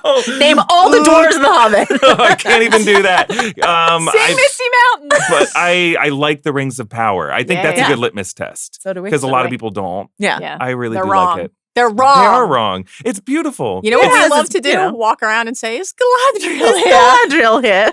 I just love to do that. It Yeah, brings I've us been lots. joy. I think I've accidentally internalized signs and portents based off of There you you go. guys. Yeah. And just like There you referring to, oh, this is like, a harbinger of something to come, a sign and portent. But like that only came out of my mouth because you guys have said it. Portents and signs. Portraits inside. Some might say. Great stuff. Same this thing. is fun. Thank you so much It's a to lot of Erik fun. Voss. Thank you so much for being What a here. Thank you to Christopher Nolan. I mean, thank you to Bane. Thank you. You know what, Tom Hardy, we've been hard on you. Thank but you to Bane. Thank you for Well, some Marion of us have Cotillard for your truly demented death slump. We really appreciated it. Truly. Thank you to Carlos Chiriboga, to Jacob Cornett, to Scott Lee, to Jomi Adeniran, to Arjuna Ramgopowell. We appreciate you all. We'll be back with House of the Dragon. That's right. Check out Eric Rock on the New Thrones. Rockstars, Yes. one of my favorite, my favorite YouTube channel that Aw. exists. More than the Ringerverse channel or the House of Art channel or... Outside of our Yes, okay. Be clear. own stuff. Outside of our house. But of everybody else Yeah. in the wide internet It's world. you. Thanks, guys. Bye.